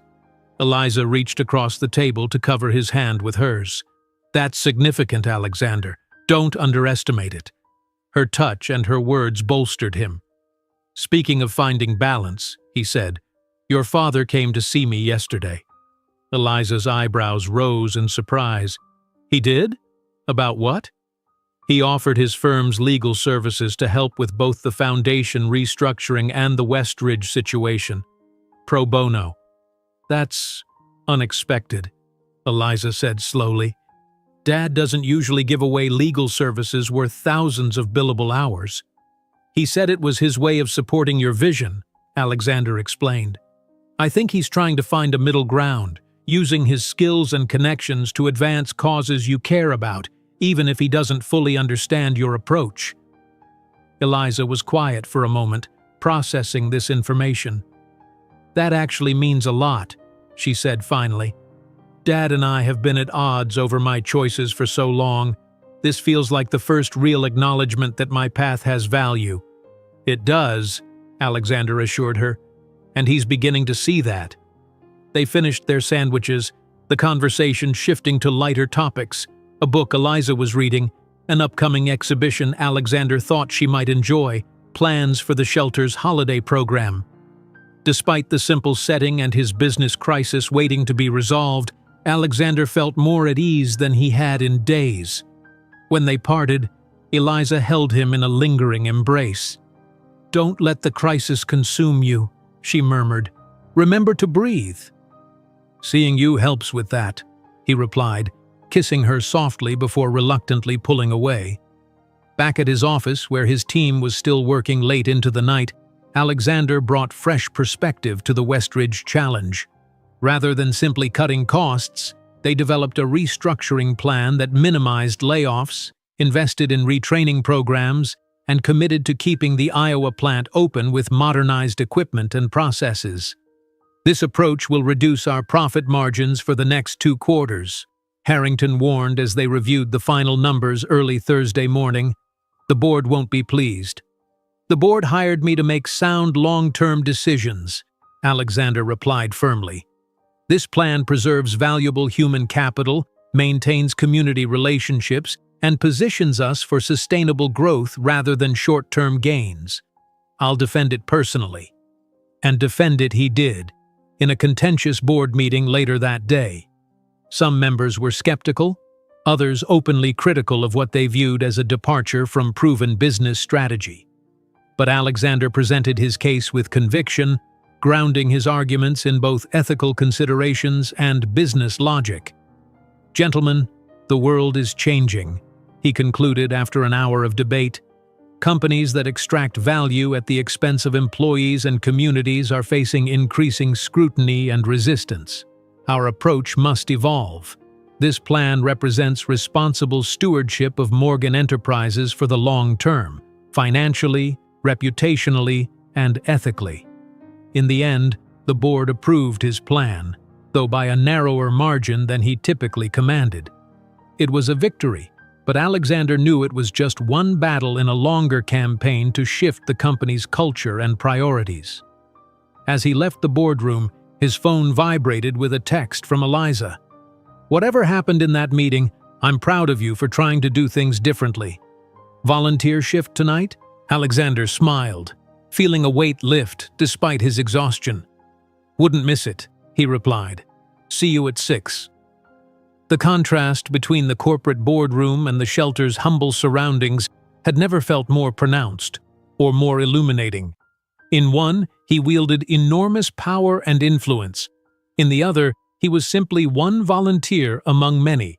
Yet increasingly, he found the latter role more genuinely satisfying than the former. That evening, as he helped serve dinner alongside Eliza, Alexander found himself experiencing a quiet contentment that had nothing to do with business success or social status. Here, among people society often overlooked, he had found authentic connection and purpose. And in Eliza's warm smile across the serving line, he found something even more precious: the possibility of love built on shared values rather than shared circumstances. The weeks following the Westridge crisis brought significant change to Alexander's life, both professionally and personally. His approach to the situation had raised eyebrows throughout the business community, some critical of what they perceived as sentimentality, others cautiously admiring his attempt to balance profit with social responsibility. More importantly, his leadership had sent ripples through Morgan Enterprises itself. Employees who had operated under the assumption that cost-cutting would always be the default response to challenges now saw evidence of different priorities. Managers began considering the broader impact of their decisions, not just the financial metrics. "The culture is shifting," Alexander's HR director observed during their monthly meeting. "People are having different conversations. It's subtle, but noticeable." "In what way?" Alexander asked, genuinely curious. "They're considering implications beyond the balance sheet, community impact, employee well-being, sustainability, and they're doing it without prompting, because they've seen you model it." It was a small victory, but a meaningful one. Organizational culture didn't change overnight, but it responded to consistent leadership signals. Alexander was planting seeds that might eventually transform the company's approach to business. His foundation restructuring was progressing as well, with Robert Bennett's legal team providing invaluable assistance in crafting the new framework. The board had reluctantly approved the shift in priorities, with the understanding that it would be implemented gradually and evaluated rigorously. "We've secured preliminary agreements with 5 organizations focused on different aspects of homelessness and poverty," Alexander explained to Eliza as they walked through the winter farmers market on a crisp Saturday morning. "Emergency services, transitional housing, mental health support, job training, and affordable housing development. A continuum of care," Eliza noted approvingly, examining a display of artisanal cheeses. Just like Martha described. Exactly. Each organization has specific expertise, but they've agreed to coordinate efforts and share data. The foundation will provide multi-year funding with flexible terms, focusing on outcomes rather than rigid program metrics. Eliza selected a wedge of cheese and handed it to the vendor. And Maple Street? A key partner, Alexander confirmed. Martha will serve on the initiative's advisory board, providing perspective from the front lines. She'll keep everyone honest, Eliza said with a smile. No ivory tower theorizing aloud. That's precisely why I want her involved. Alexander paid for their purchases, cheese, fresh bread, and local honey, before they continued through the market. The foundation board is still skeptical, but they've agreed to a 3-year pilot program. If we can demonstrate meaningful impact, they'll consider expanding the approach. Meaningful impact, Eliza mused. Such a challenging thing to measure when you're talking about human lives rather than stock prices.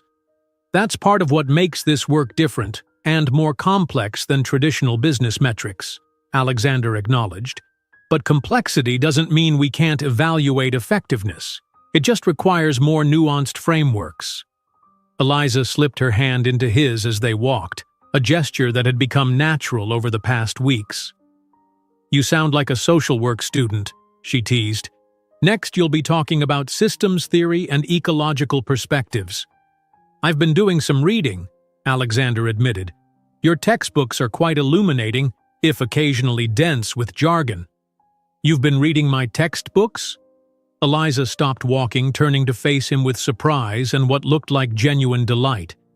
Alexander felt a flush of embarrassment. I wanted to understand your field better.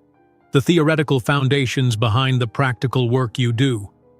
Eliza's expression softened into something that made his heart skip. That might be the most romantic thing anyone has ever done for me. Reading social work theory? Alexander asked, amused. Taking a genuine interest in how I see the world, she clarified. Not just listening politely, but actively trying to understand the frameworks that shape my thinking. Alexander hadn't thought of it as a romantic gesture, but he was pleased by her reaction. It's helping me develop more sophisticated approaches to philanthropy and corporate social responsibility, he explained. Though I'll admit some of the critical theory is challenging my lifelong assumptions about capitalism and merit. Eliza laughed. Welcome to my world.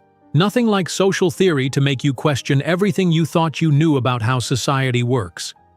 They continued their market exploration, gathering ingredients for a picnic lunch despite the winter chill. Their relationship had settled into a comfortable rhythm over the past month. Dinner dates, volunteer shifts at the shelter, quiet evenings at Alexander's penthouse or Eliza's modest apartment. They moved between their different worlds with increasing ease, finding connection despite their contrasting circumstances. Later, as they sat on a blanket in the winter sunshine of the city park, sharing their market purchases and hot tea from a thermos, Alexander found himself studying Eliza's profile. She was pointing out a family of ducks navigating the partially frozen pond, her face animated with simple pleasure in the moment. "I love you," he said suddenly, the words emerging before he'd consciously decided to speak them.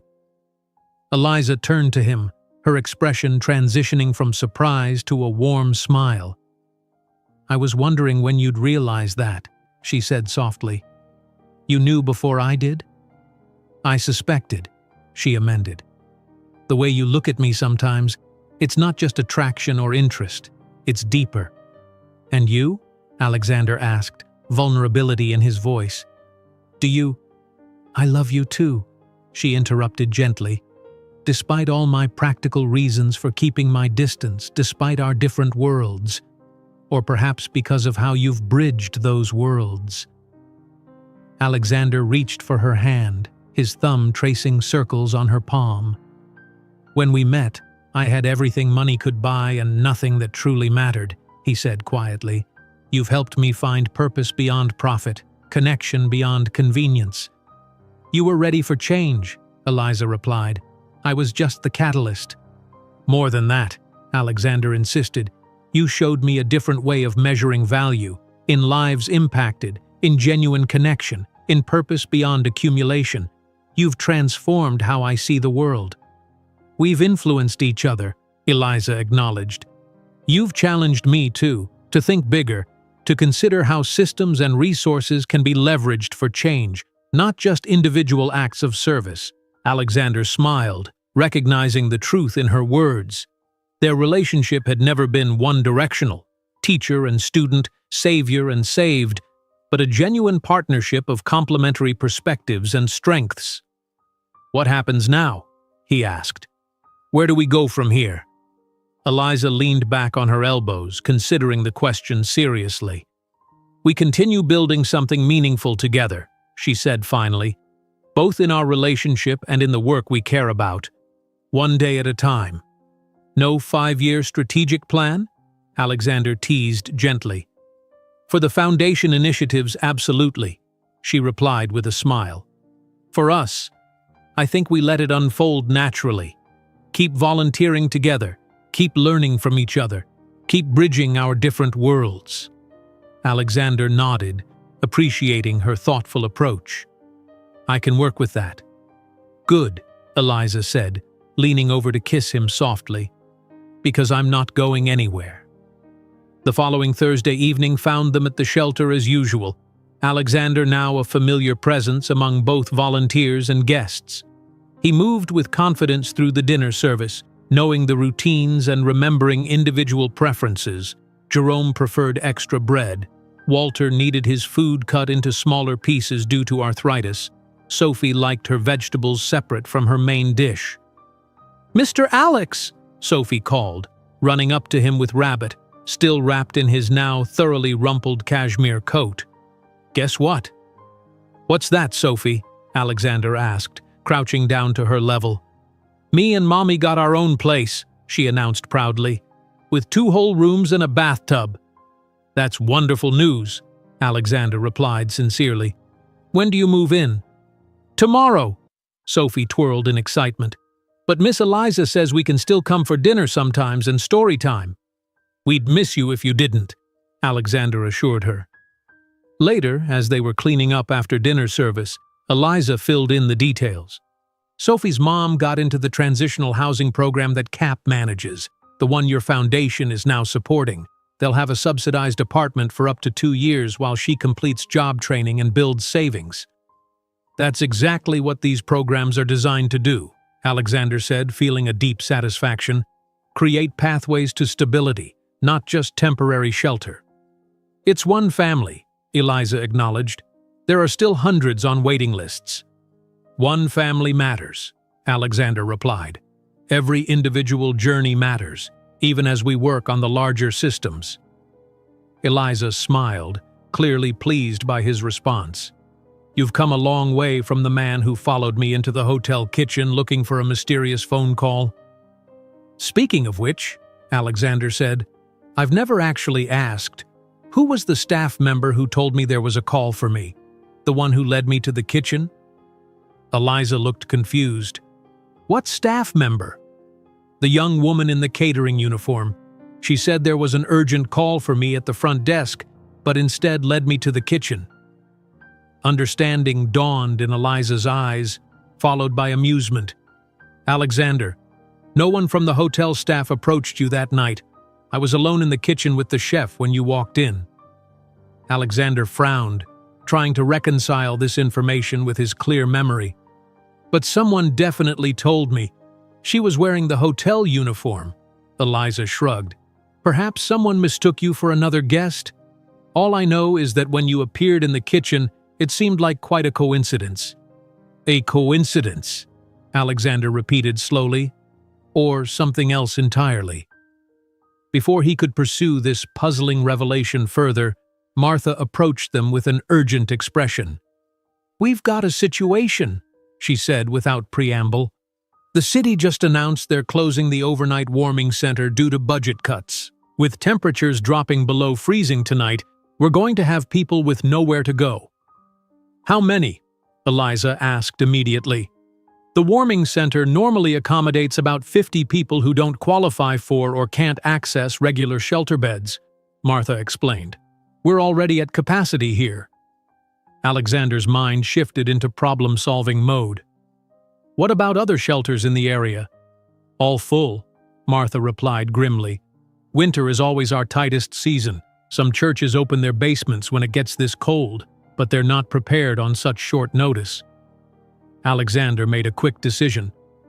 I own a building 6 blocks from here, a recently renovated warehouse we're preparing to lease as office space. It's empty but fully heated with functional bathrooms. We could set up a temporary shelter there. Martha and Eliza stared at him in surprise.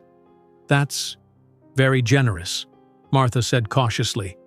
But setting up even a temporary shelter requires more than just space. We'd need cots, blankets, security, volunteers. I can make calls, Alexander interrupted. My foundation can cover the costs. My security company can send personnel. For volunteers, he glanced at Eliza. I'll start calling our regular volunteers, she said immediately, and reach out to the university social work program. Students will come if we frame it as an emergency response learning opportunity. I can have cots and supplies delivered within 2 hours, Alexander added, already pulling out his phone. Martha looked between them, her expression shifting from concern to cautious hope. You really think we can pull this together by tonight? Absolutely, Alexander and Eliza responded simultaneously. What followed was a masterclass in crisis management and resource mobilization. Alexander leveraged his business connections to secure immediate delivery of cots, blankets, and basic supplies. Eliza activated volunteer networks with remarkable efficiency. Martha coordinated with city officials to ensure proper notifications and permissions. By 10 p.m., the warehouse had been transformed into a functional emergency shelter, with designated sleeping areas, security protocols, and a team of volunteers ready to welcome guests.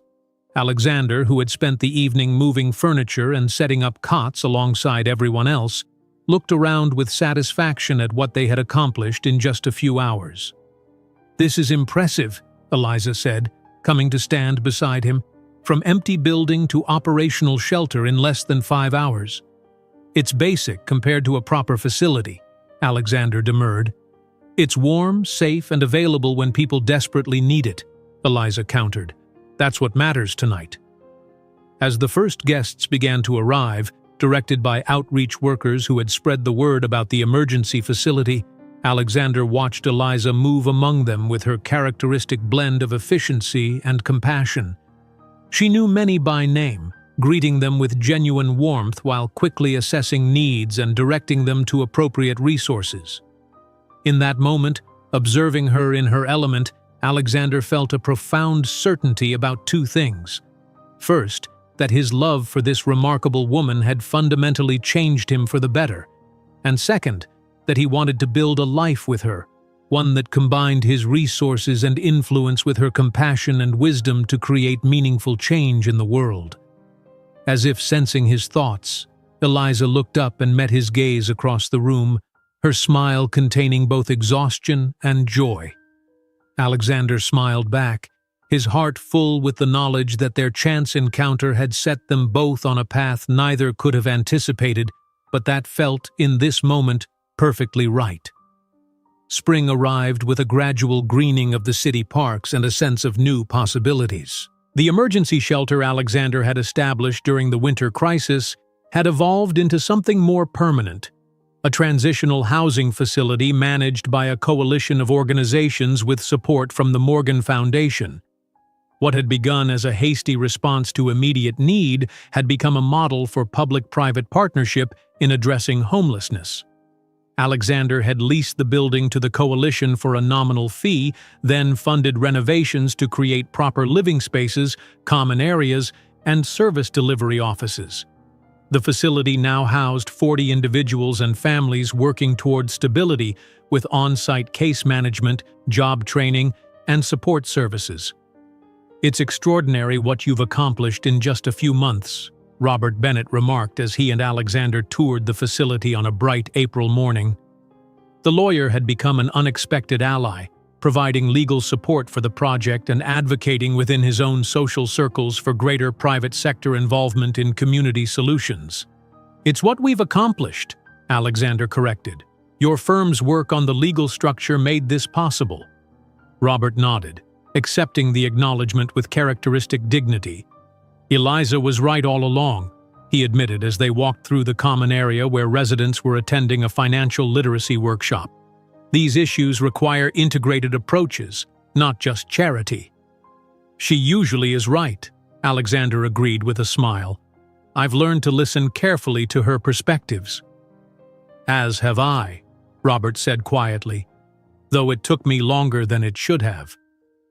Their conversation was interrupted by the arrival of Eliza herself, coming through the main entrance with an armful of children's books.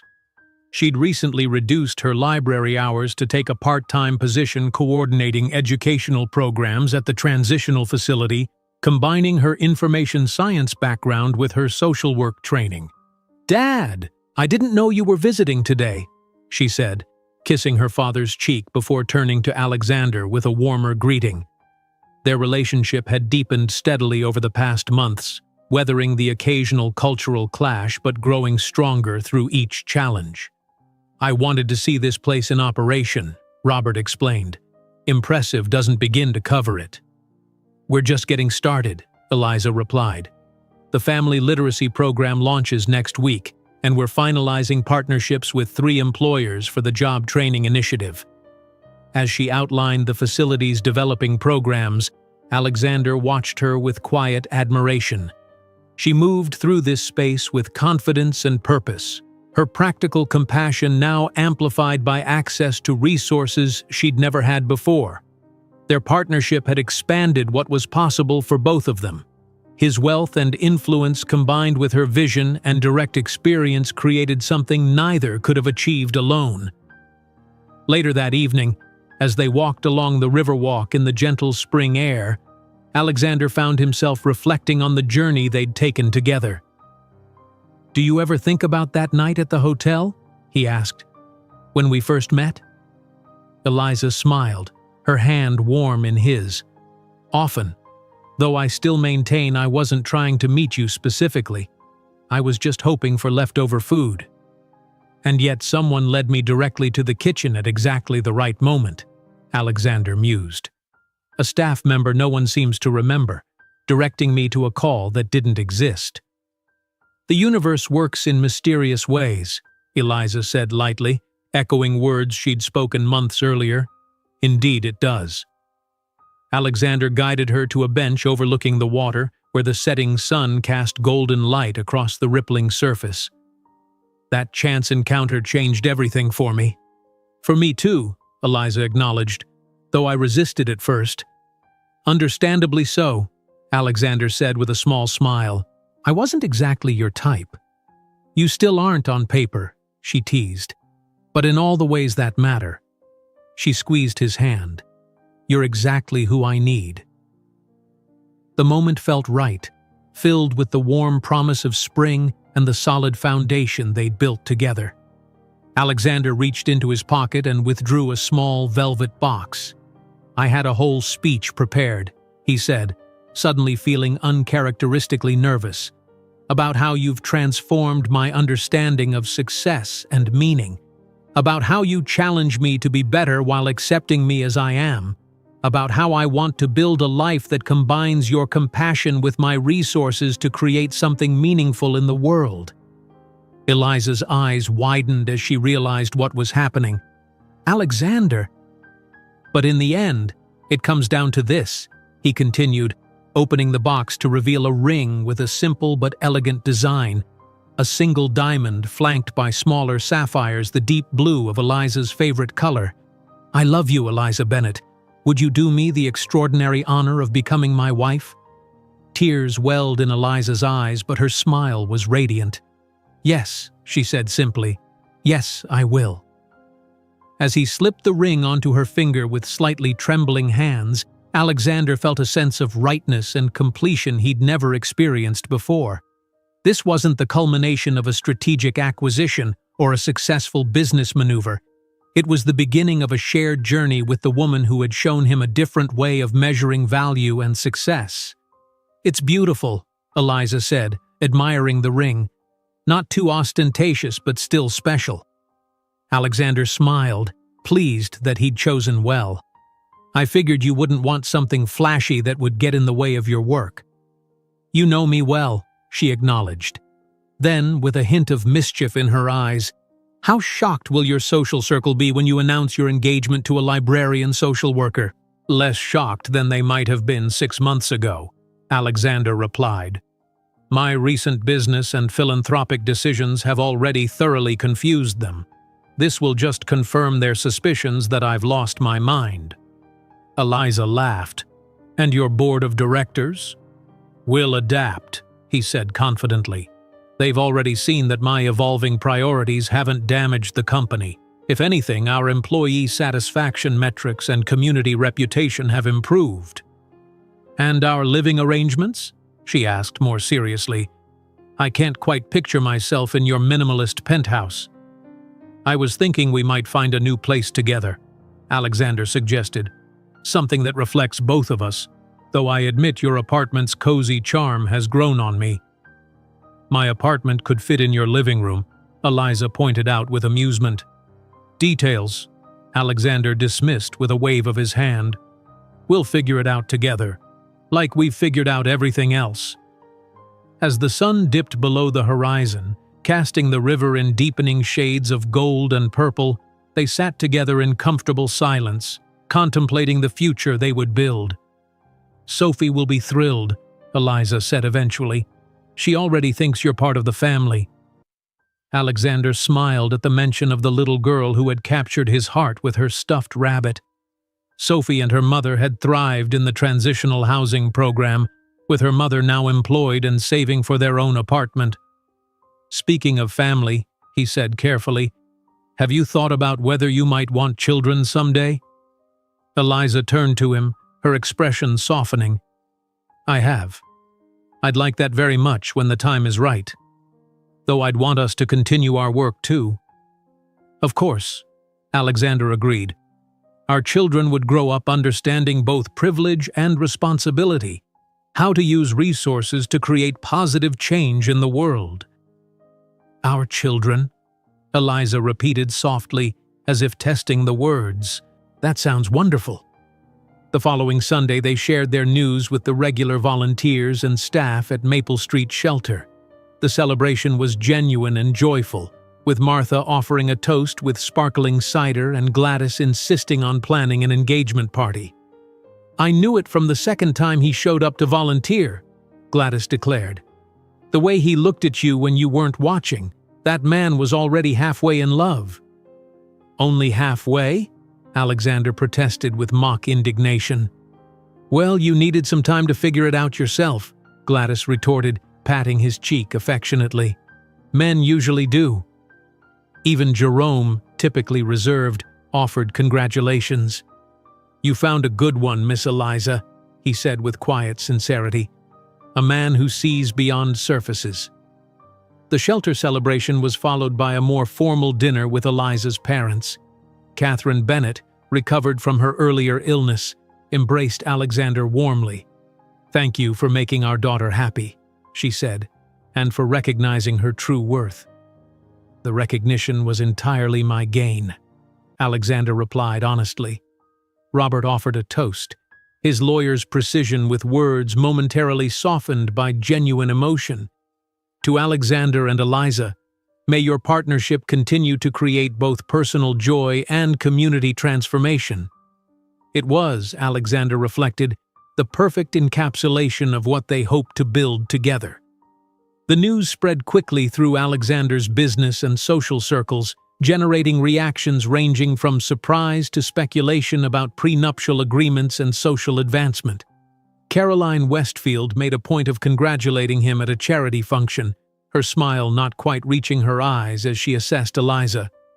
"She's certainly unique," Caroline commented, "not the typical choice for someone in your position." "That's precisely why I love her," Alexander replied easily. "There's nothing typical about Eliza," If Caroline was hoping for signs of social awkwardness or discomfort, she was disappointed. Eliza moved through the event with natural grace, engaging thoughtfully with everyone from waitstaff to society matrons. She didn't pretend to be something she wasn't, but neither did she apologize for her presence in these circles. "Your fiancé is remarkably poised," observed Richard Thompson, the business associate who had congratulated Alexander on the Ascentech acquisition all those months ago. "One would never know she comes from different circumstances." "Eliza comes from a respected family with a strong tradition of public service," Alexander corrected smoothly. "Her father is Robert Bennett of Bennett, Harlow and Pierce. Her choices reflect her values, not her background." Richard had the good sense to look embarrassed. "I didn't realize. That is, I assumed." "Many do," Alexander said, not unkindly. "It's a reminder not to make assumptions based on appearances." As spring deepened toward summer, Alexander and Eliza settled into planning their shared future. They found a brownstone in a diverse neighborhood midway between the financial district and the community organizations they supported, a home that could accommodate both his need for space and her preference for warmth and character. Their wedding plans reflected their values, meaningful rather than extravagant, inclusive rather than exclusive. They would be married in the botanical gardens, with a celebration that brought together the various communities that had shaped their relationship. Shelter volunteers would sit alongside corporate executives, librarians alongside financial analysts, shelter residents alongside society figures. "It's going to raise some eyebrows," Eliza acknowledged as they finalized the guest list. "Good," Alexander replied with a smile. "A little eyebrow-raising keeps people awake." One evening, as they shared a quiet dinner on the terrace of Alexander's penthouse, Eliza raised a question that had been on her mind. "Do you ever miss your old life?" she asked. "The simplicity of just focusing on business success? The clarity of measuring value and profit margins?" Alexander considered the question seriously. "I miss the simplicity sometimes," he admitted. "The moral certainty of believing that business efficiency was inherently good, that profit maximization was the highest goal. But I don't miss the emptiness that came with it, the sense that something essential was missing from my life." He reached across the table to take her hand, his thumb brushing over her engagement ring. "You showed me that a life measured solely in financial terms is impoverished, no matter how large the numbers. Real wealth includes purpose, connection, and the knowledge that your existence has improved others' lives." Eliza's eyes shone with emotion. "That might be the most beautiful thing you've ever said to me." "I'm learning," Alexander replied with a smile. "I had an excellent teacher." As night fell over the city, they stood together at the railing, looking out at the glittering lights. So much had changed since that winter evening when Alexander had followed a mysterious hotel staff member to the kitchen and found a woman asking for leftover food. What had begun as a simple act of charity had transformed into a journey of mutual growth and genuine partnership. The humble request for help had revealed a soul of extraordinary beauty, and in that discovery, Alexander had found not just love, but a more meaningful way to live. Together, they would continue building something that honored both her compassion and his resources, a shared life that created ripples of positive change far beyond themselves. If you enjoyed today's video, I'm sure you'll love the next one. Don't waste time. Just click on the screen.